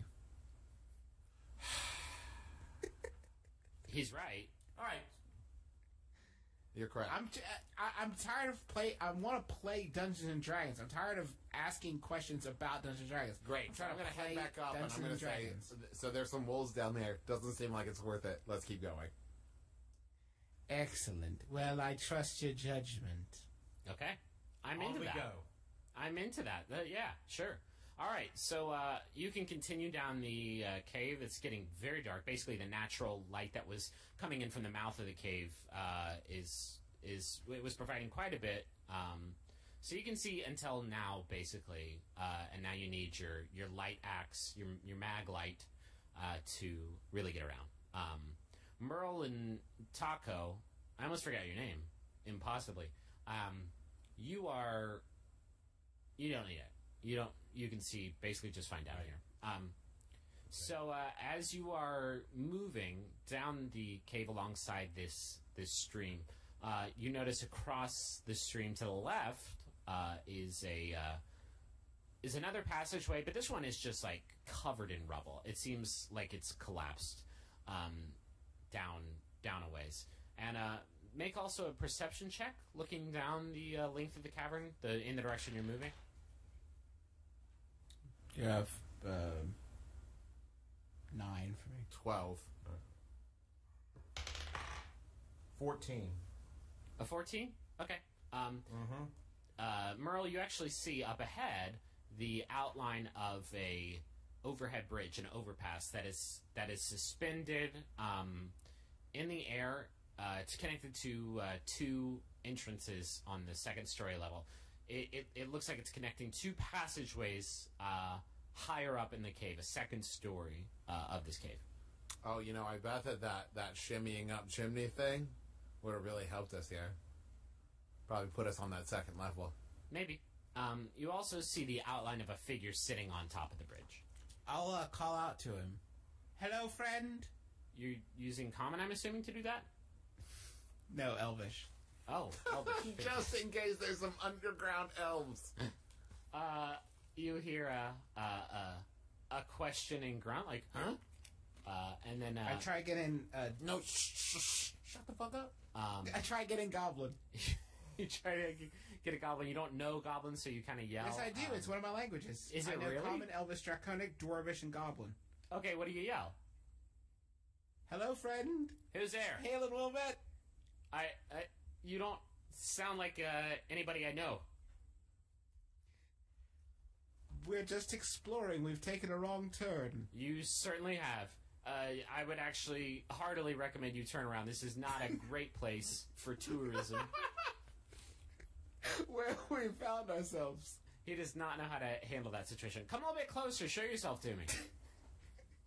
Come closer? Come closer to Did you the say? overpass. This is a good time if you've got any illusion magic. I will warn you, we're very dangerous, though we mean you no harm. I would not suggest launching an attack on us. How dangerous are you? How dangerous are we talking? Level one. Go ask the goblin cut in half how dangerous we are. You cut a goblin in half?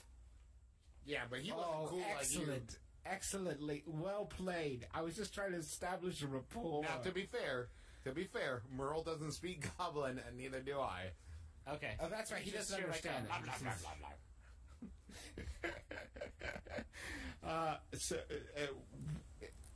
Do you have gold Sorry? in you? Bold. So- Bold question. Sorry. Where are we? You're in our hideout. You were making me extremely uncomfortable. I don't know who you are, what you're doing. We sometimes take new recruits, but like I seeing you is certainly My part of the name- interview Tell me we're process. looking- Dungeon My Master. name is Taco. A friend of ours was taken, and his horses were killed. We're searching for Oh our shit! friend. Yeah, we did that. Hey guys, someone's here. Guys, it's the guys from the horse thing. Use Mage Hand. Use Mage Hand. Push him off. I need the three Wait, of how you.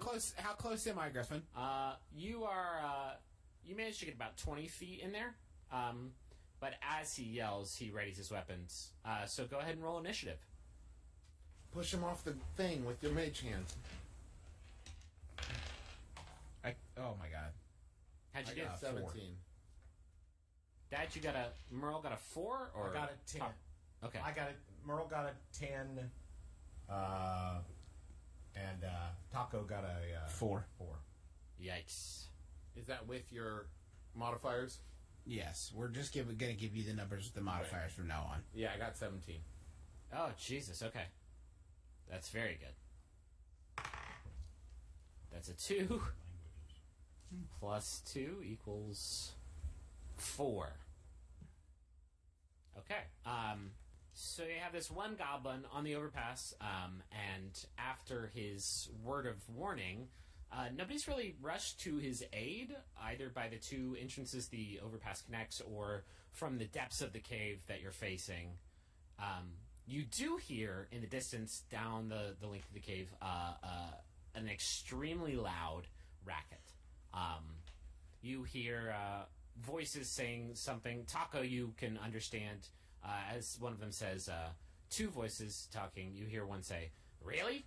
And the other says, "You heard him." And then you hear a banging, almost like somebody's hitting something against something else. You can't exactly, unless you see it, you can't really tell what the noise is. But you hear a pretty terrible sound coming from down there.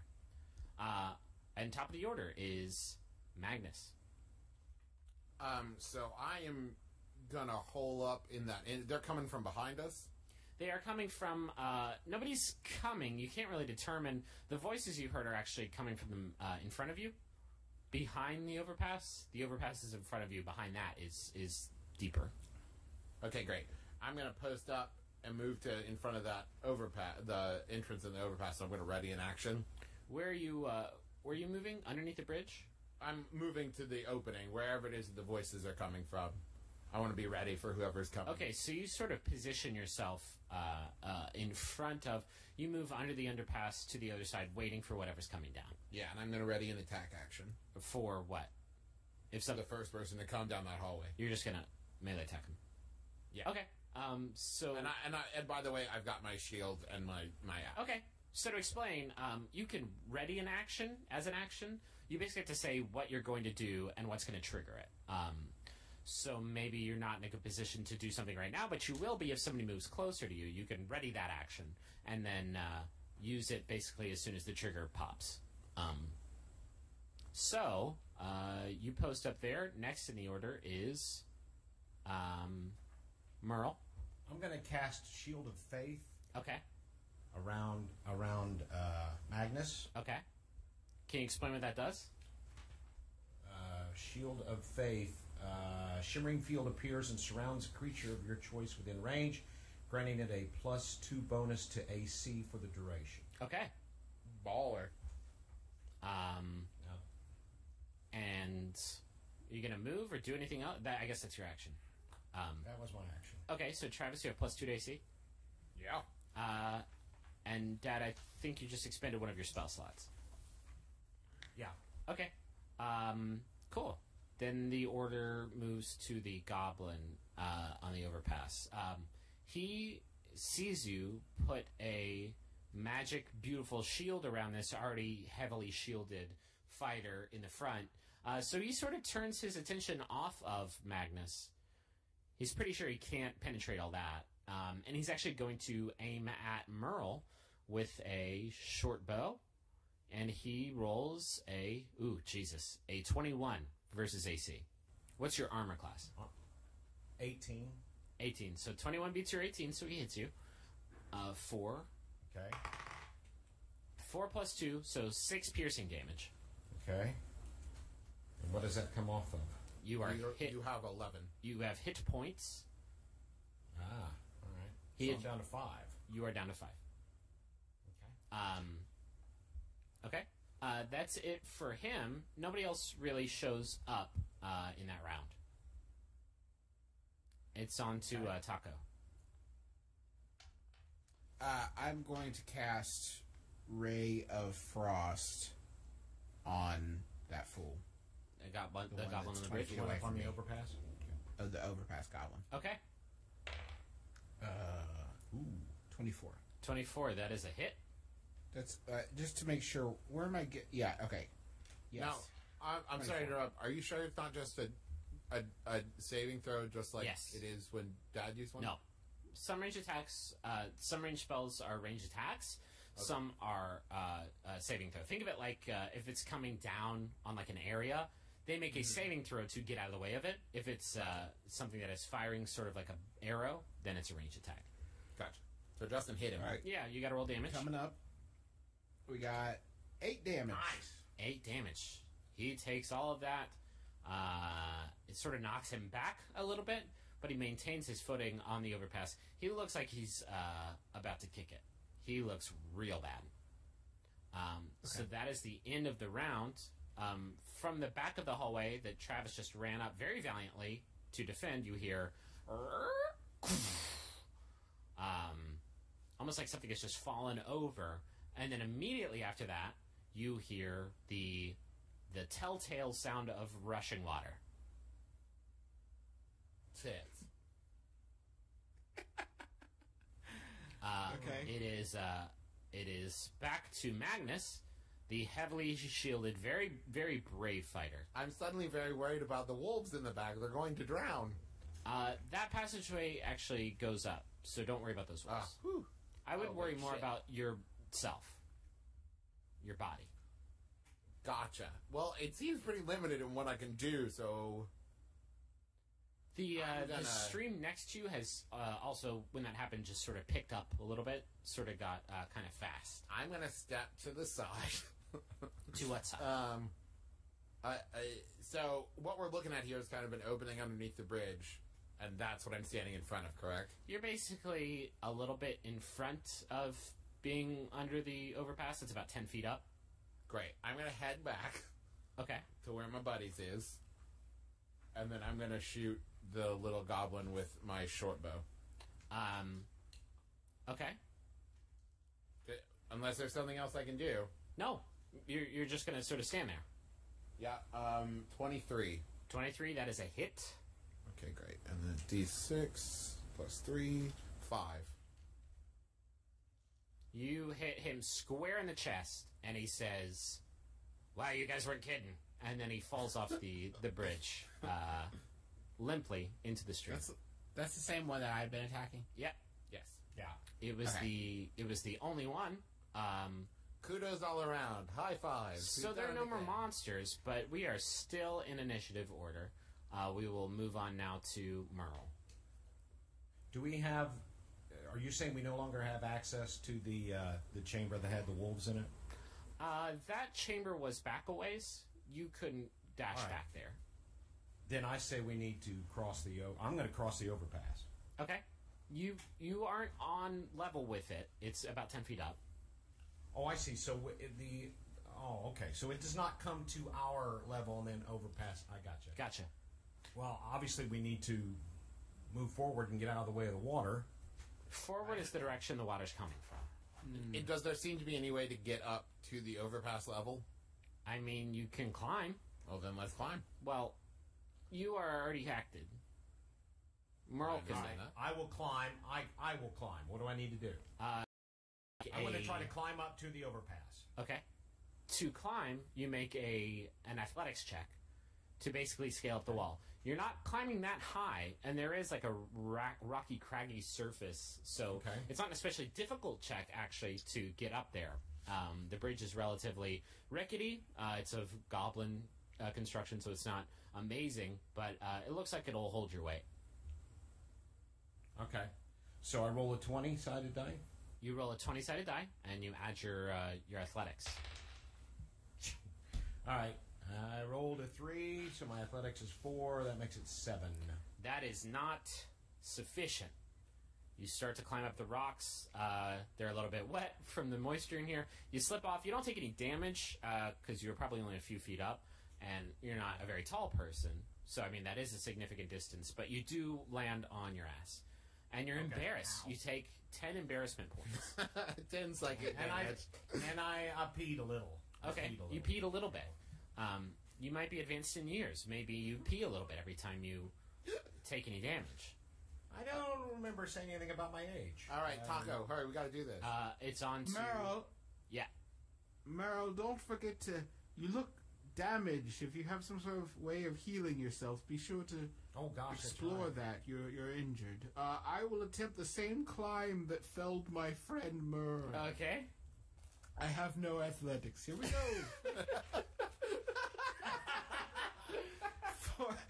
14. What'd you roll? 14. 14. That'll do it. You Look at a lucky first timer's luck, huh? you scurry up the rocks, and you manage to climb on top of this bridge. If you feel it sway and shake a little bit underneath you as you get up there, but it holds fast.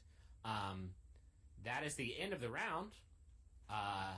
Suddenly, a horrifying wave of water, a wall of water, comes hurtling down the cave and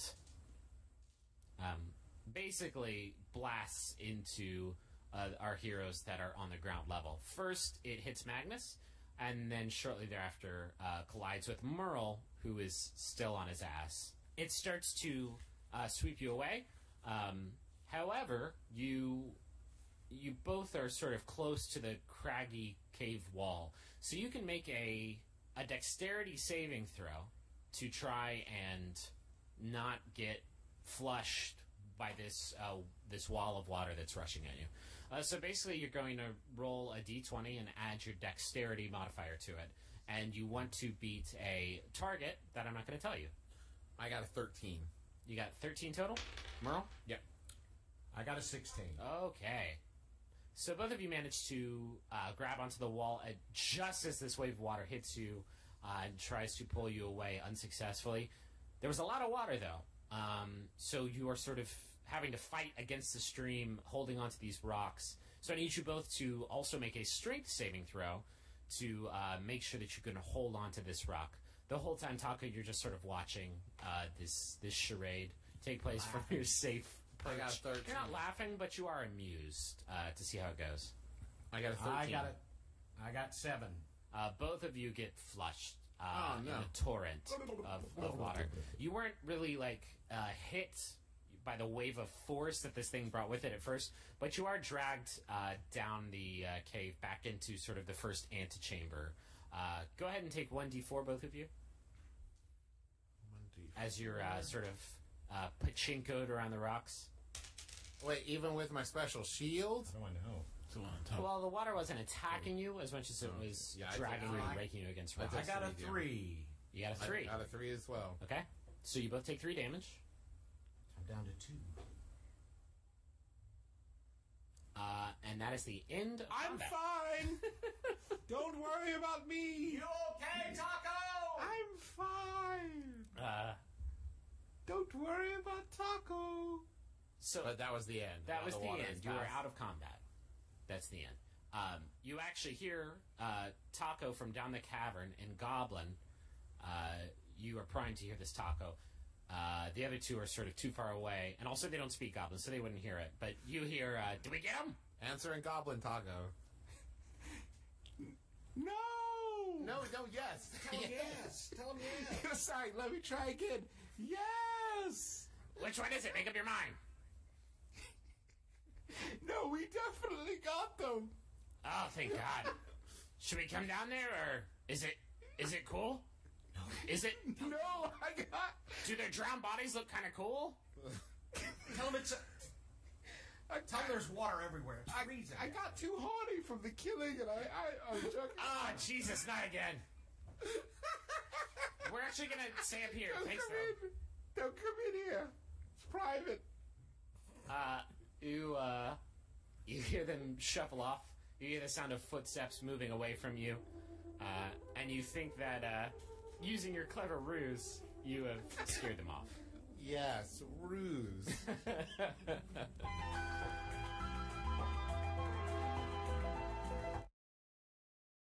Strap on your fantasy seatbelts and brace your asses for the Adventure Zone.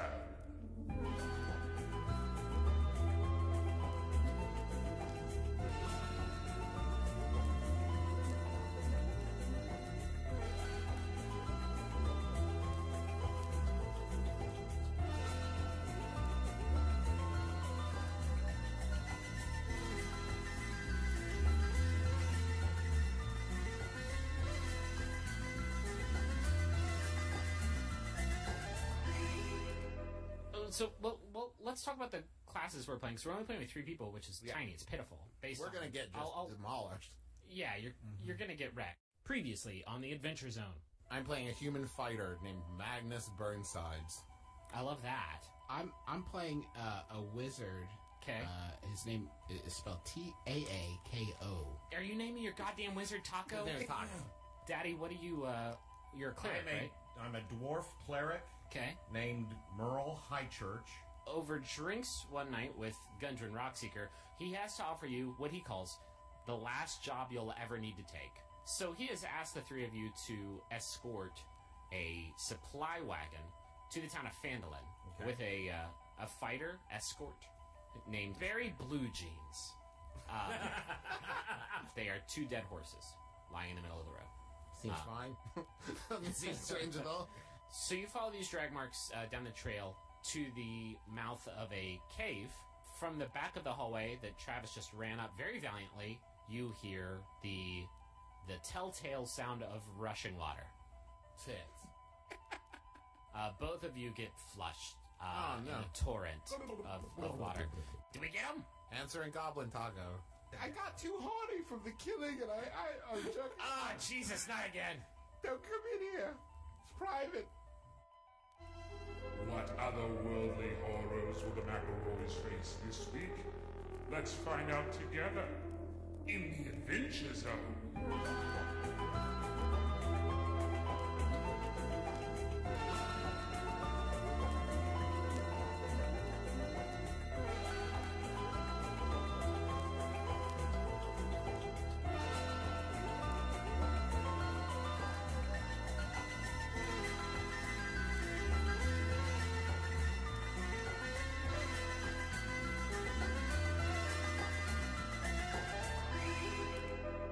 So the three of you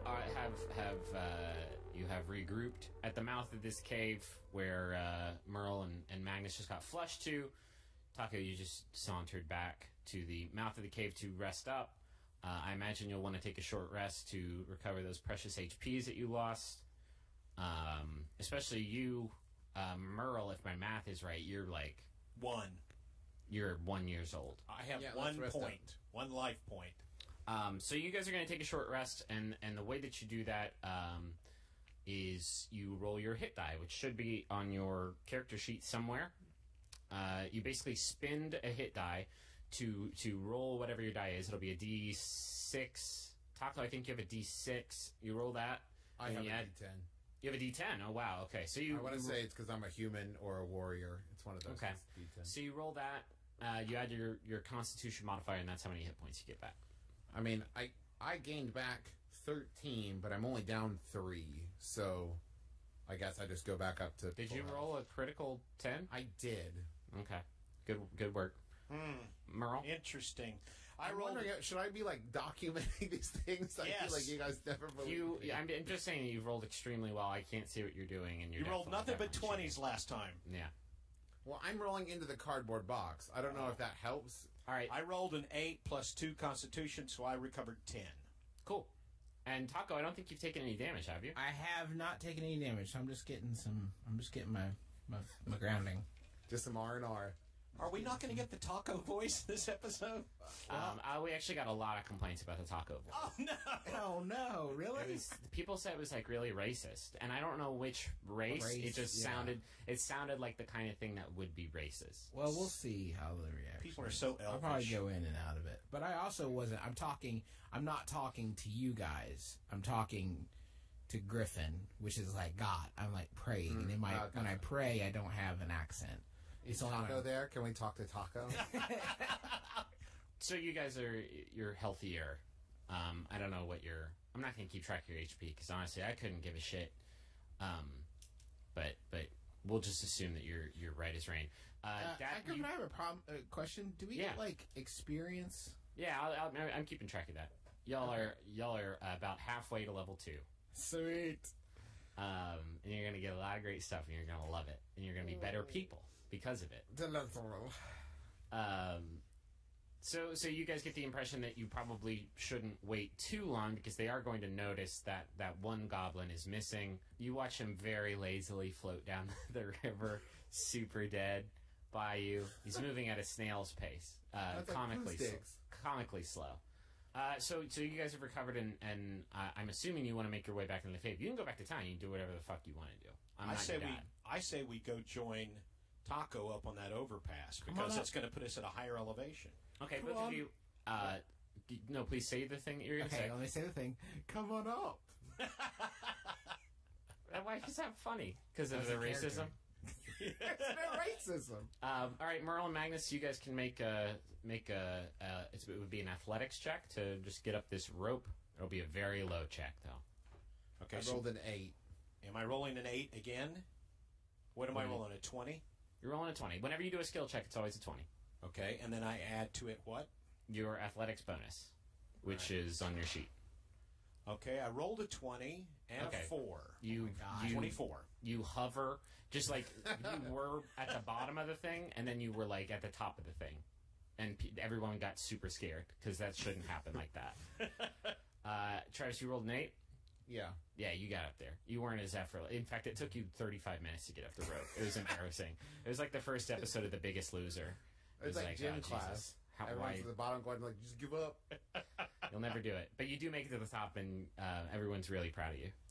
Yay! Not as proud as Dad, who just sort of displaced himself to the top of the I was very overpass. proud of him. Yeah, let's remember that.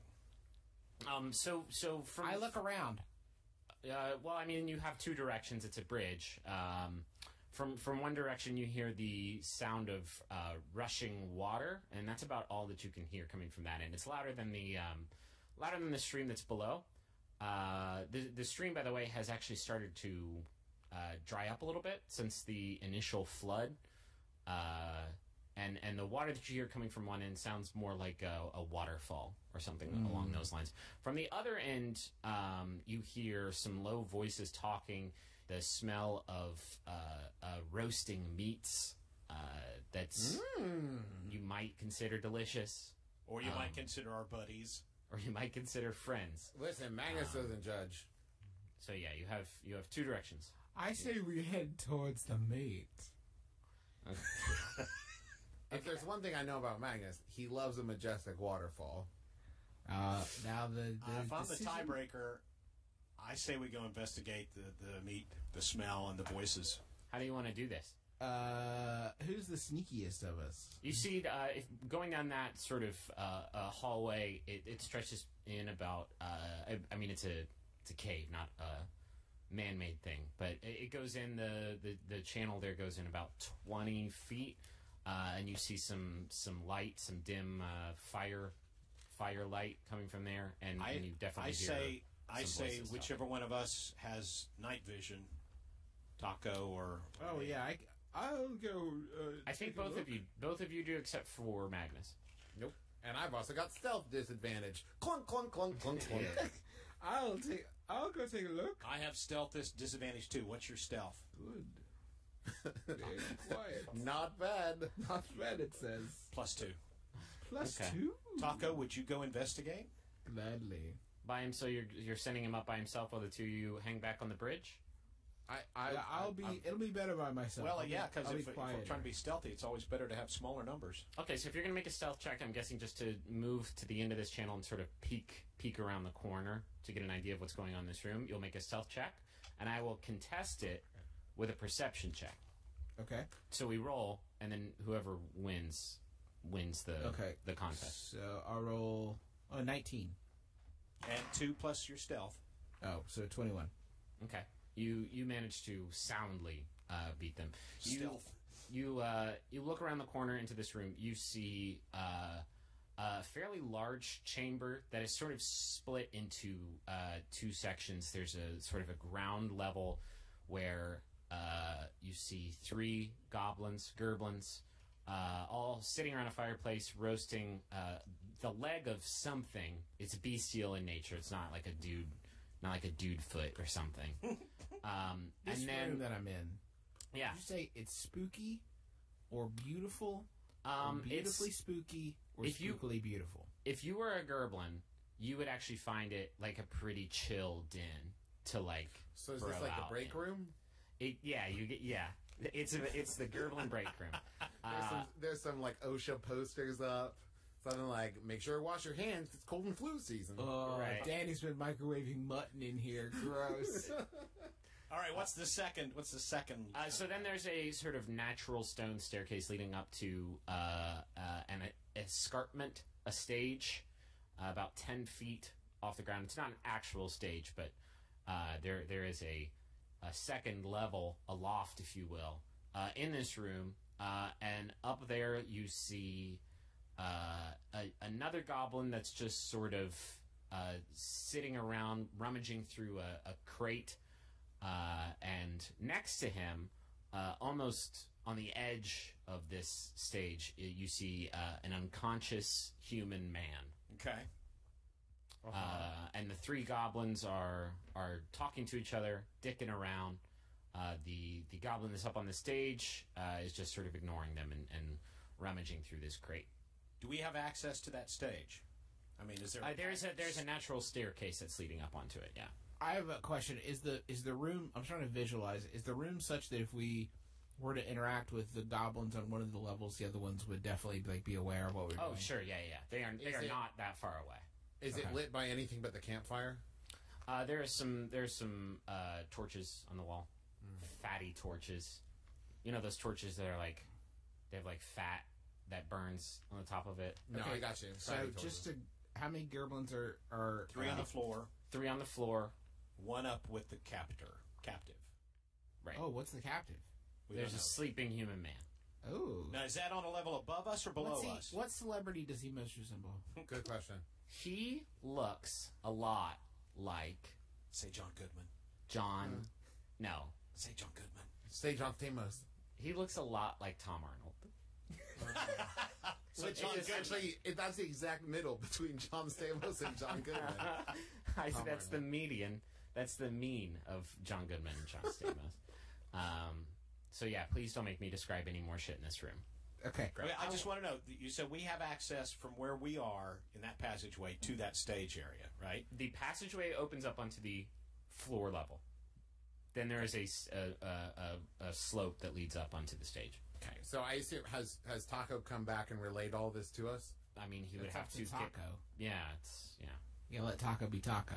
You guys, so whenever I am explaining a scene like this where one of you has split off, the others, you guys need to understand, you don't possess this knowledge. Gotcha. Right? You can't rush in there and blindly throw a shot at a character that you don't know is there, but Taco does. Okay. Gotcha. I'll wave them over. Okay. They are going to. They are we're not also so going to need stealthy. to make stealth checks. Okay. That's fine. All right. Putting a lot of faith in us here. 17 on mine. Well, you have Never stealth at the disadvantage, advantage, yeah. so you need to roll again and use the lower result. Okay. 11. Okay. 10 was my lower. Okay. You actually all three managed to beat the. I'm using my original check, which was not so great. Okay. So you all three managed to beat it. The three of you are sort of on this the precipice of this Now, okay, so room. since we have the drop on these guys right Yeah. now, do we still have to roll for initiative? So you do, but in a scenario like this, you can get what's called a surprise round, where when you can actually manage to do it, you guys have done, which isn't easy. You get to take a round of combat. Everybody who has surprise gets to take a round of combat before the regular combat order begins. So here's what I would like to do. Okay. I have an idea. And I motion to Taco. I use intricate hand signals to relay that what I want to do is I want to rush in past the goblins on the floor to underneath the edge of this stage thing and see if I can get in position where he could mage hand the human off the edge and let me catch him. I think Mage Hand can only interact with about 10 pounds. And Yeah. Tom Arnold, as you guys can probably intuit, More than that. weighs significantly. I don't want to call the dude overweight because it seems like he works really hard to maintain that. And he did look good on Running Wild with Bear Grylls. He looked amazing on Running Wild with Bear Grylls. I have a slight amendment. I think Travis's plan is good, but how about if we attack the guys on the floor, giving him a chance to... My only worry is that if we don't eliminate the guy holding Tom Arnold prisoner, that he might do. I don't know what the situation Yeah, is there. we got a hostage. I don't want him to take a shot at Tom Arnold or have Tom Arnold as a bargaining chip. If I go first, if I attack and distract them, giving Travis a chance to get there in one move... Why don't I just shoot the guy holding Tom Arnold prisoner with magic missile? There you go. That works too. How about I'm just going to shoot him with magic missile now? All in all, I like all three parts of this plan. Taco, magic missile. Merle, guys on ground. I'm going to run up to the precipice. Okay. Perfect. I want the three of you to go ahead and roll initiative then, and we can get into it. All right. Mine is 11. 19. Mine is 0. You rolled a... I rolled a 1 with a -1 initiative. That's like myself right after I graduated college. That what we don't know about Merle is he has narcolepsy. Just look back and he's sleeping. Okay. Is Merle holding a bong? Is that a bong? Merle, put down the burrito. Top of the order is Magnus. What would you like to do? So in this surprise round, I can wait and let the two of them go first and then do my action. So if you do that, you are permanently moving yourself back in the order. Oh, really? It's not just for the first round? Right. There's an established order of play now. If you want to delay your turn, you can do that and pop it back in wherever it is, but then that's just where you are from that point on. Okay, well, I guess since we're on a surprise and I'm not worried about them doing anything, I'm just going to run for the precipice. But we have surprise. Why don't you move yourself back in the order, like you said, Trav, and let the two of us do, launch magic missile and let me attack the guys, and then you'll be able If I can eliminate that guy with magic missile, you may not have to worry about Tom. Okay, fair. Yeah, I'm going to let Taka go first. Okay. So I do a very polite, like, after you gesture. So who the fuck is going? And please do it. I'm going. I'm using Magic Missile.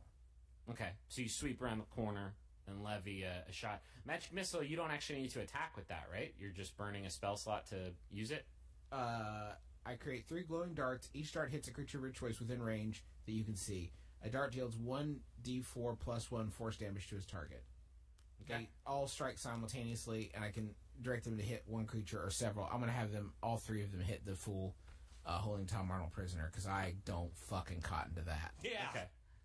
You lay off of Okay, Mr. so Stupid. Listen, here's the amounts. 4, 2, 2. All right, so 8 damage. Yeah. Okay. He is... Consider him surprised. Yeah. He immediately stops what he's doing, clearly, because you just knocked him back a bit, and he rallies and gets up on his feet and yells something in Goblinish. You speak Goblin, right? Yeah, what's he Taco? say? He says, ow. So, It's quite the wordsmith, our little goblin. yeah, who's next? Well, so I'll go. Well, wait a minute. That didn't kill him? No. He's not dead. But since I can't get up on the stage, I'm going to shoot it with my short bow. Okay. All right. So same dude. Okay. Crit 20. Holy shit, really? Yeah. I'm really good at D&D. Yeah. Okay. Got those all 20 die sides. So on a crit, Yeah. there's our first crit attack, I believe. Uh-huh. You basically roll your damage dice twice. Oh, terrific. But I don't get the automatic, like... No. Okay, great. Yeah, and you add your modifier. But you only do that once. Okay, so I just need to... If it's 1d6 plus 2, I'm going to roll 1d6 twice. Yeah. So 3 and 6 plus 2, so 11. 11? Yeah. Okay, he falls over the edge and dies. Yeah! All right. I'm going after the guys on the floor. I'm going after the one on the left, the one that was eating off the haunch. Yeah. Well, I mean, it was on the spit, so... He was reaching for it. Yeah. He was reaching for it. Yeah. Greedy bastard. He's got a powerful hunger. Greedy bastard. And I'm going after him with my Warhammer. Okay. So that's 17. Okay, yeah, that's a hit. Okay, and then I roll for how much damage? With an 8, correct? Whatever it says there on the sheet. Well, I did 3. Okay. What happens, Griffin? He is phased, but he is not unfazed by that. He takes the hit and immediately sort of stands back up. And he's a little bit imposing now, because know this is, I think, the first time you haven't one hit killed somebody. So you don't know what's going to happen next. One of you might be attacked. Wouldn't that be novel? What? Gee, I wonder who that's going to be. The guy that made him drop the haunch, maybe? Maybe. My haunch. That's for best haunch. Man. I have so few pleasures in life. That was my grandfather's haunch. He gave it to me. We're moving back to the top of the order. It's actually the goblins' turn since Travis delayed. There are 3 goblins. The one that actually did just take that hit is going to swing right back at you, Merle. Yeah. And they are going to roll fucking clown shoes. 9? Is that going to do it? I have an armor class of 18. So no. that's half of it, so they're clearly no. Okay, yeah, their attack is buffeted away by your heavy hide. One of them is going to rush at Magnus and try and attack him. That is a 19 plus... That's a 23 to hit. That's going to hit. Ow. And they do 4 plus 2. They do 6 slashing damage. 6 slashing damage, you say? One of the other goblins is going to try and scurry up the wall towards Tom Arnold. No. A 15 plus their... What would that be? I don't think you need to tell us these rolls. I think that kind of ruins the illusion. Okay. He scurries up the wall towards Tom Arnold and grabs him by the scruff of the neck and hangs him over the edge of the stage and says, "Put your weapons down." This goblin's But only I know that he said that, right? he's actually speaking in common, so the three of you can understand it. Does he look like Common? He looks exactly like Common, but Well, that's a badass goblin right yeah, there. he looks super Gotcha. cool. He says, "The three of you strike me as businessmen." Is that a fair assumption?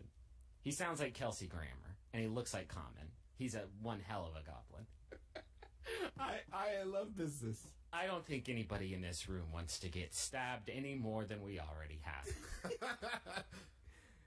I have a proposition for you. Okay. Hit us. I will let you leave this cave with your berry blue jeans, alive and unharmed, if you do me one small favor. What is it? I want you to depose our current employer, whose name is Clark. He says, I want you to help me help you help me. What will it help take you. to get you to murder my boss today? I need you to murder Clark for me. And I know you're wondering, what's in it for me? I've already told you this. It is berry blue jeans. I will give you berry blue jeans alive and well. I asked the other two people in the group if they have any idea who Barry Blue Jeans is or care. I'm almost certain he was what's his face's buddy. He was. That was the mercenary he hired. Okay. Oh, right. So he's all a right. mercenary. Now, excuse me, sir, Goblin, sir. Yes. What? Walker. I'm sorry, what is your name? How rude of me. Magnus Burnside's the Hammer. Well, now, hold on. I've picked up a nickname since last week. In this cave, you picked up a nickname in the cave. No, I just remembered it from a long time ago. Flashback. Fantastic. Yes, what And what is your name, sir? My name is. of No, not course- you. Oh, sorry. I know your name. You can call Goblin, me. sir. You can call me Yemek. Yemek. Yemek the Gerblin. Yemek, why? Yemek the. Why do you want us to depose Clark? Is it a power grab? Let's call him a new hire. A transfer from The Home Office. the Home Office. Yes. Let's just say that there are certain Gerblins in this institution who are not Clark's biggest fan. And the other two goblins on the floor are like, yeah, fuck that guy. For real, though. For real, though. Cool. I have a question. I hate to interrupt. Yes. Is it far away? Oh, no, it's in this very cave, in a lofty antechamber. Where were you educated, sir? You are very well spoken. I went to Harvard. Excellent. Fucking patronizing. Excellent. No, Yes, you right I'm to do that. respectful. On the other side, we could continue this fight, and I will drop Barry Blue Jeans to his death. I frankly, I see this as win-win for everyone. I agree wholeheartedly. Especially Barry. Especially Barry. It seems like you get what you want, and we'll get what we want. You can see Barry Blue Jeans now that he's sort of holding him over the edge. You can see him illuminated by the fire a little bit, and Is he just alive? He is breathing, but he's beat to shit.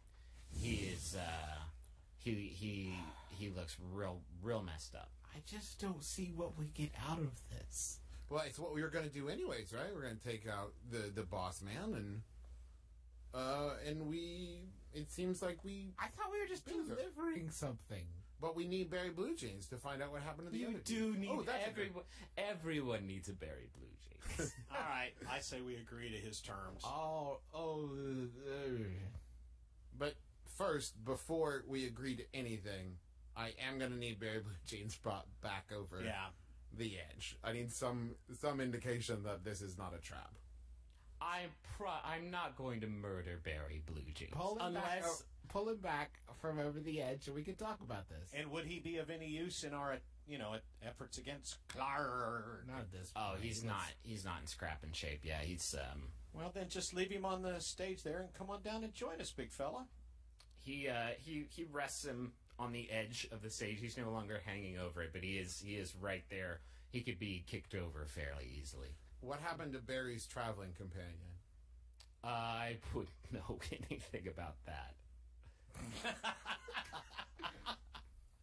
I'm pretty sure he was alone, riding 2 horses, astride 2 horses. He's a mountain of a man, as you can tell. Okay. All right. Now, Dungeon Master. Yeah. Do I need to heal Taco, or will we rest and he will naturally heal? I'm not hurt. No, I'm hurt. I'm good. I meant Magnus. No, I'll be fine. It's up to you guys. If Magnus spent his hit dice, he probably doesn't have any more. I don't know. You could spend one of your spell slots to heal him, if you want to do that. What do you say, big fella? You okay? Yeah, I'm good. All right. Screw it. Meemaw, what was it then? Meemaw. Yemek. May we rest by your fire and partake of some of this delicious-looking haunch before we move on to kill Clarg. No, I am going to need you to get this show on the road, as we say in Harvard. I brought Haunch Helper. What's in the box? Stuff. Go fucking kill Clarg. All right, where do we go? You can find him across the overpass. We had that overpass put in earlier this year in a little bit of cave renovation. It's quite nice, don't you think? All right, fine, let's go. I say we go back over the overpass into the other chamber. Yep. Where we heard the waterfall. Maybe we'll have an angle on him. Sure. That's what we're talking about, right? Selling it. Okay. Goodbye. Have fun. Have fun. Bring me his head. So when we get back on the overpass, Okay. I'm going to turn to Taco and Merle and say, I don't trust this situation. Yeah, no shit. Okay, cool. I just want to make sure we're all on Great the same job, page. Angela Lansbury. Piece that one together. He seems so nice. And he clumbered that one. Is there some way for us to kill both Clarg and this dude? Oh, yeah, we're going to. Yeah, well, you were Okay, killing cool. everybody. Totally. I thought Okay, that was great. implied. I Listen, hope we man. hit level 2 by Soon as killing he turns, the other soon as Meemaw turns his back. Yemek! Yeah, whatever. guy. Did he hear that? We're gonna snuff him. Okay, cool. The voice of God just yelled his name. about murdering me. Listen, Magnus is about action, not planning. Yeah. So Well, thank God you got point me in. us. I am brute force. I am a blunt weapon. You point me in the direction. Let's go to that other room All right, and go kill the direction of the waterfall. Go.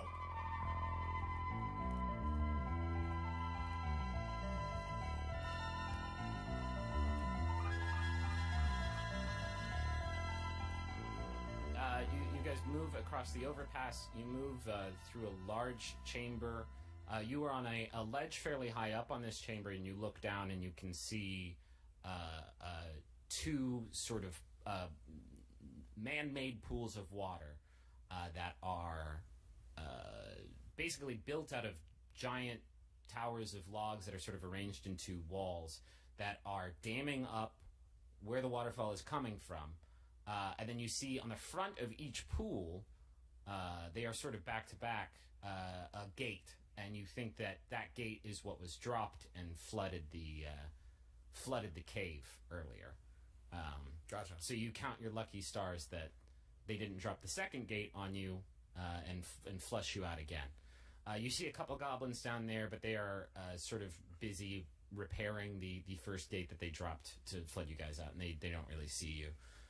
So you can continue on if you want, unless you would want to like jump down there and murder them too. How far is it down there? It's about 15 feet down. I'm good continuing on. Yeah, let's just move on. I don't Okay. know. You keep sort of creeping along the edge, and you come to the entrance of another chamber. You can't see especially far inside unless you get a little bit closer. But you hear a deep baritone voice shouting orders. Does he sound rather Clargy? He sounds Clarkish. He sounds like you don't want to cast aspersions. And you don't want to judge a book by its cover. But it sounds like the voice of a creature that would probably be known as Clark. You can only hear that because the other sound that you can hear is this deafening roar of this waterfall that is feeding this stream. So we can see Clark? The chamber is up a ways, up some ruined stairs that have seen better days. So if you're careful, and I'm assuming you're being careful, you can make out a few shapes. You see one figure that is absolutely massive, much, much, much bigger than the goblins that you have been experiencing in this cavern. And that is about the only shape that you can make out. There's a few sort of natural stone pillars in that room, but unless you climb up those stairs and get closer, you're not going to be able to see much. Clark is facing your direction. He just can't really make you out over this staircase. Okay, listen, guys. Here's what I'm thinking. What if, rather than try to fight Clark, we see if we can trade the information that we have in exchange for Barry? Like, tell him that... Say, we know that he has someone in his organization trying to... who asks us to kill him. We'll let him in on that, but he has to promise to let Barry go with us. I like that. Dungeon Master? Yeah.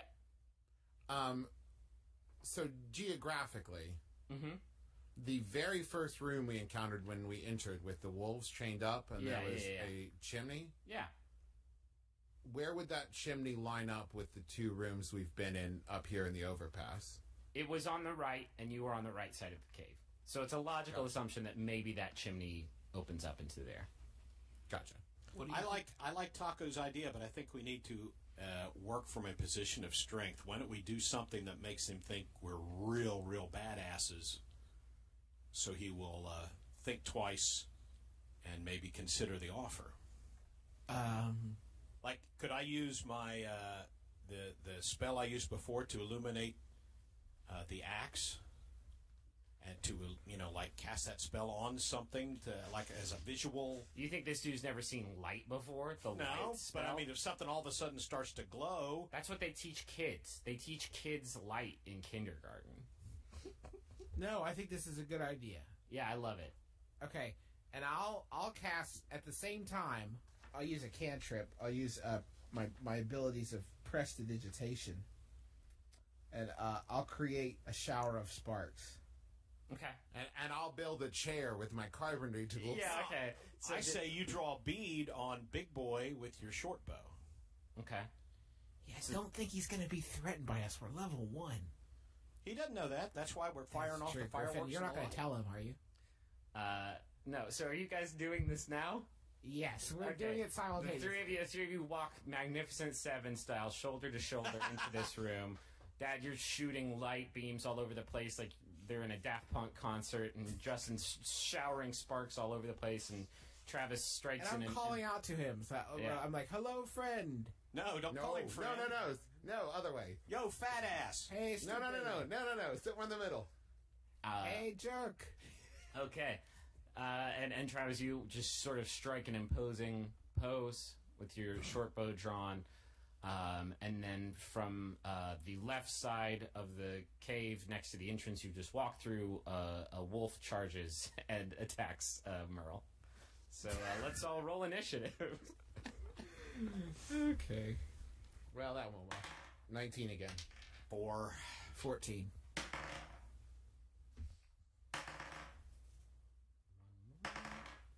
Okay. Sounds like a lot of wolves.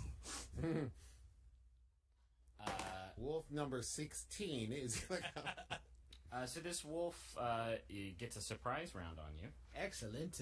Great. He is attacking Merle, and he is going to try and bite at your neck region. He rolls a 7 plus 4.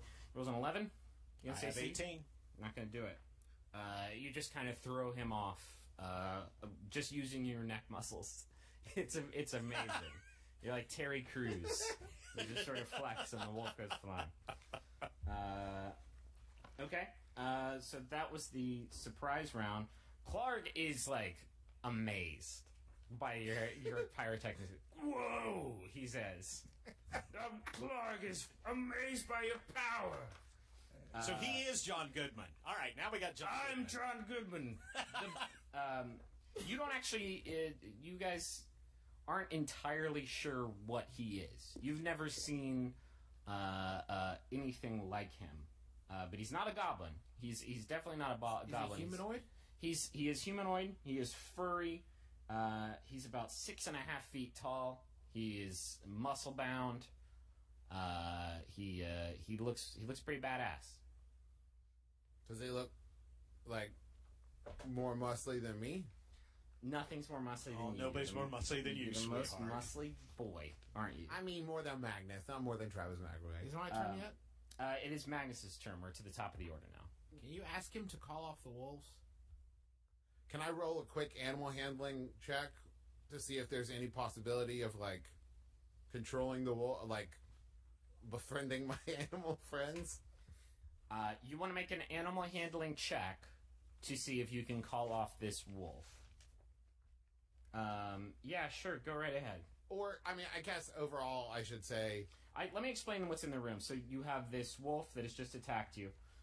There's a fire pit sort of in the middle of the room. That's just sort of hot coals and embers that that Clark was sort of standing behind.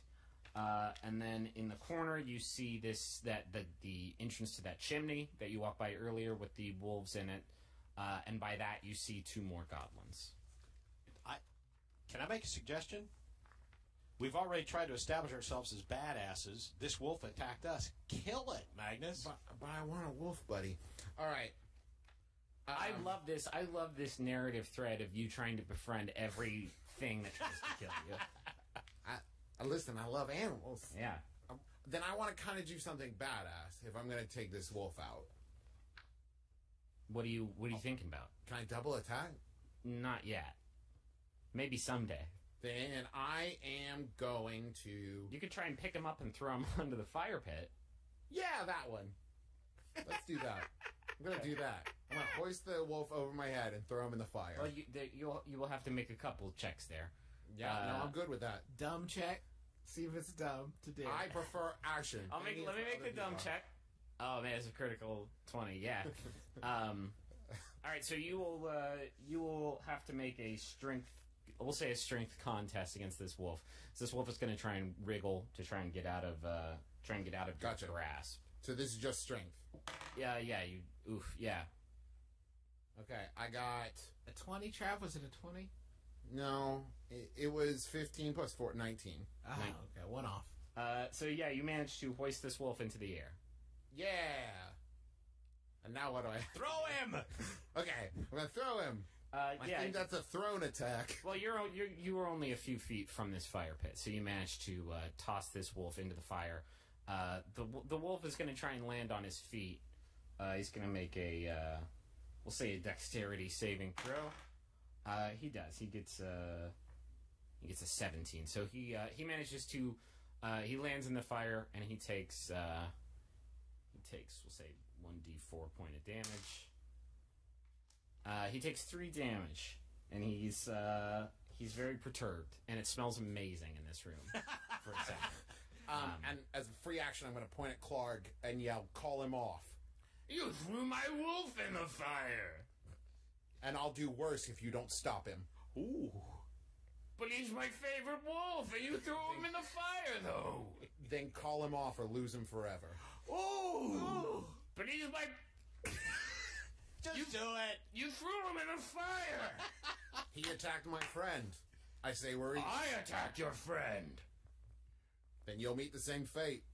You can't pick me up. I'm way bigger than the wolf was. And then I say, fellas.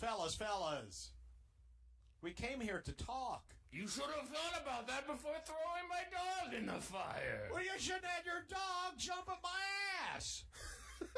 You got your ass in my dog. You got your dog in my ass. I don't think my dog could fit in an ass.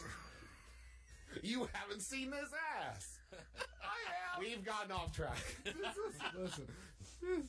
He's not kidding around here. The wolf I have a question. Are we allowed to talk if it's not our turn? Yeah, sure. It's a free action. Like, we do free actions whenever, huh? Well, I mean, I'm not gonna silence you guys. If you want to crack wise, I'm not gonna say shush. It's not your turn. Okay. Do you want to say something to Clark? You can chime in here if you want to. Let me try. Please. Oh, good. Yeah. Is that good? Okay, you've convinced me. No, that's not what happens. It's next in the order is the wolf. He's going to scurry out of the fire pit, and he's going to tackle. He's going to make a running attack at. I just want to say, Travis, I wish you'd just tried your animal handling and instead of At attacking Magnus. us. Or just killed it. Yeah, I mean, this wolf was actually supposed to be your pet, but you. This is, This is perfect. Now we've got a flaming wolf. That's great. That's good. Now it's a wolf, but it's on fire. That's the- excellent. He's more like a smoldering wolf. The wolf jumps at Magnus. He got a 16 to attack. My armor class is 17. Oh, so he is unsuccessful. He's very sad. The two goblins are up next. They are each going to pull out short bows. One is going to fire at Magnus. One is going to fire at Taco. Magnus will do you first. 19 to AC. Give me 1 second, sorry. What happened? Somebody was checking his fantasy football score. I was. No, as a protection fighter, when a creature you can see attacks a target other than you that is within 5 feet of you, you can use your reaction to impose disadvantage on the attack roll. You must be wielding a shield. So I'm going to say there's disadvantage against the attack on Taco. Okay, but this attack was on you. Yeah, and that hit. That Okay. hit real good. 19? Yeah. 19. 3 plus 2, 5 piercing damage. So not great. Not great for me. I'm down to 2. Okay. The other attack against Taco. So you're imposing disadvantage. How often can you do that? As far as I know, whenever. Okay. There's no limit. So the first attack is a crit. So good that you did that. The other attack is a 12. 12 yeah. versus AC. It's equal. So yeah, that's a hit. And they But at least do. it wasn't a crit hit. Yeah, that would have been pretty bad. They only rolled a 1 plus 2, 3 damage. 3 piercing damage to Taco. That is it for the goblins. Who rolled a 14 for initiative? Magnus. No. No. It was either Taco. Merle or Taco. I had 14. So Okay, you're up. You got Clark. You got 2 goblins over by the chimney, and you got a dog over by Magnus. All right, I cast Charm Person on Clark. Okay, interesting. What do I do about that? I will tell you. You give Justin presents. I'm going to attempt to charm a humanoid. You must make a wisdom saving throw. If it fails the saving throw, it is charmed by you until the spell ends, or until you or your companions do anything harmful to it. The charmed creature regards you as a friendly acquaintance. Okay. Nice. What do I have to save against? Wisdom. Save against wisdom. But there should be a is number. There should be a number that you have that is my target to be. Right. The saving throw DC to resist a spell you cast is 13. 13. Okay. And I'm making a wisdom saving throw. This guy has +0 to wisdom, so I need to roll a 13 or better. I roll a 2. So consider Clark charmed. How long does this last? Until we attack him. Okay. Or no, sorry. It lasts an hour. Okay. Clark, call them off. Sorry, who? All the say what now? call the wolves off. Oh, sure. Hey, Percival, come back. Come to Daddy. Percival scampers back to Clark's side. Can we put him out What? first? Can we put him out since he was on fire? Oh, he's not on fire. He's fine. Okay, good. Clark, my name is Taco. It's a pleasure. It's really, really I feel super like great we've to known meet you. each other for ages. I feel that way too. That- Do you that's need it. any money or any? Can I just start? Can I give you all of the things I have? There will be time for that. Listen, we have a sort of a situation. We wanted to live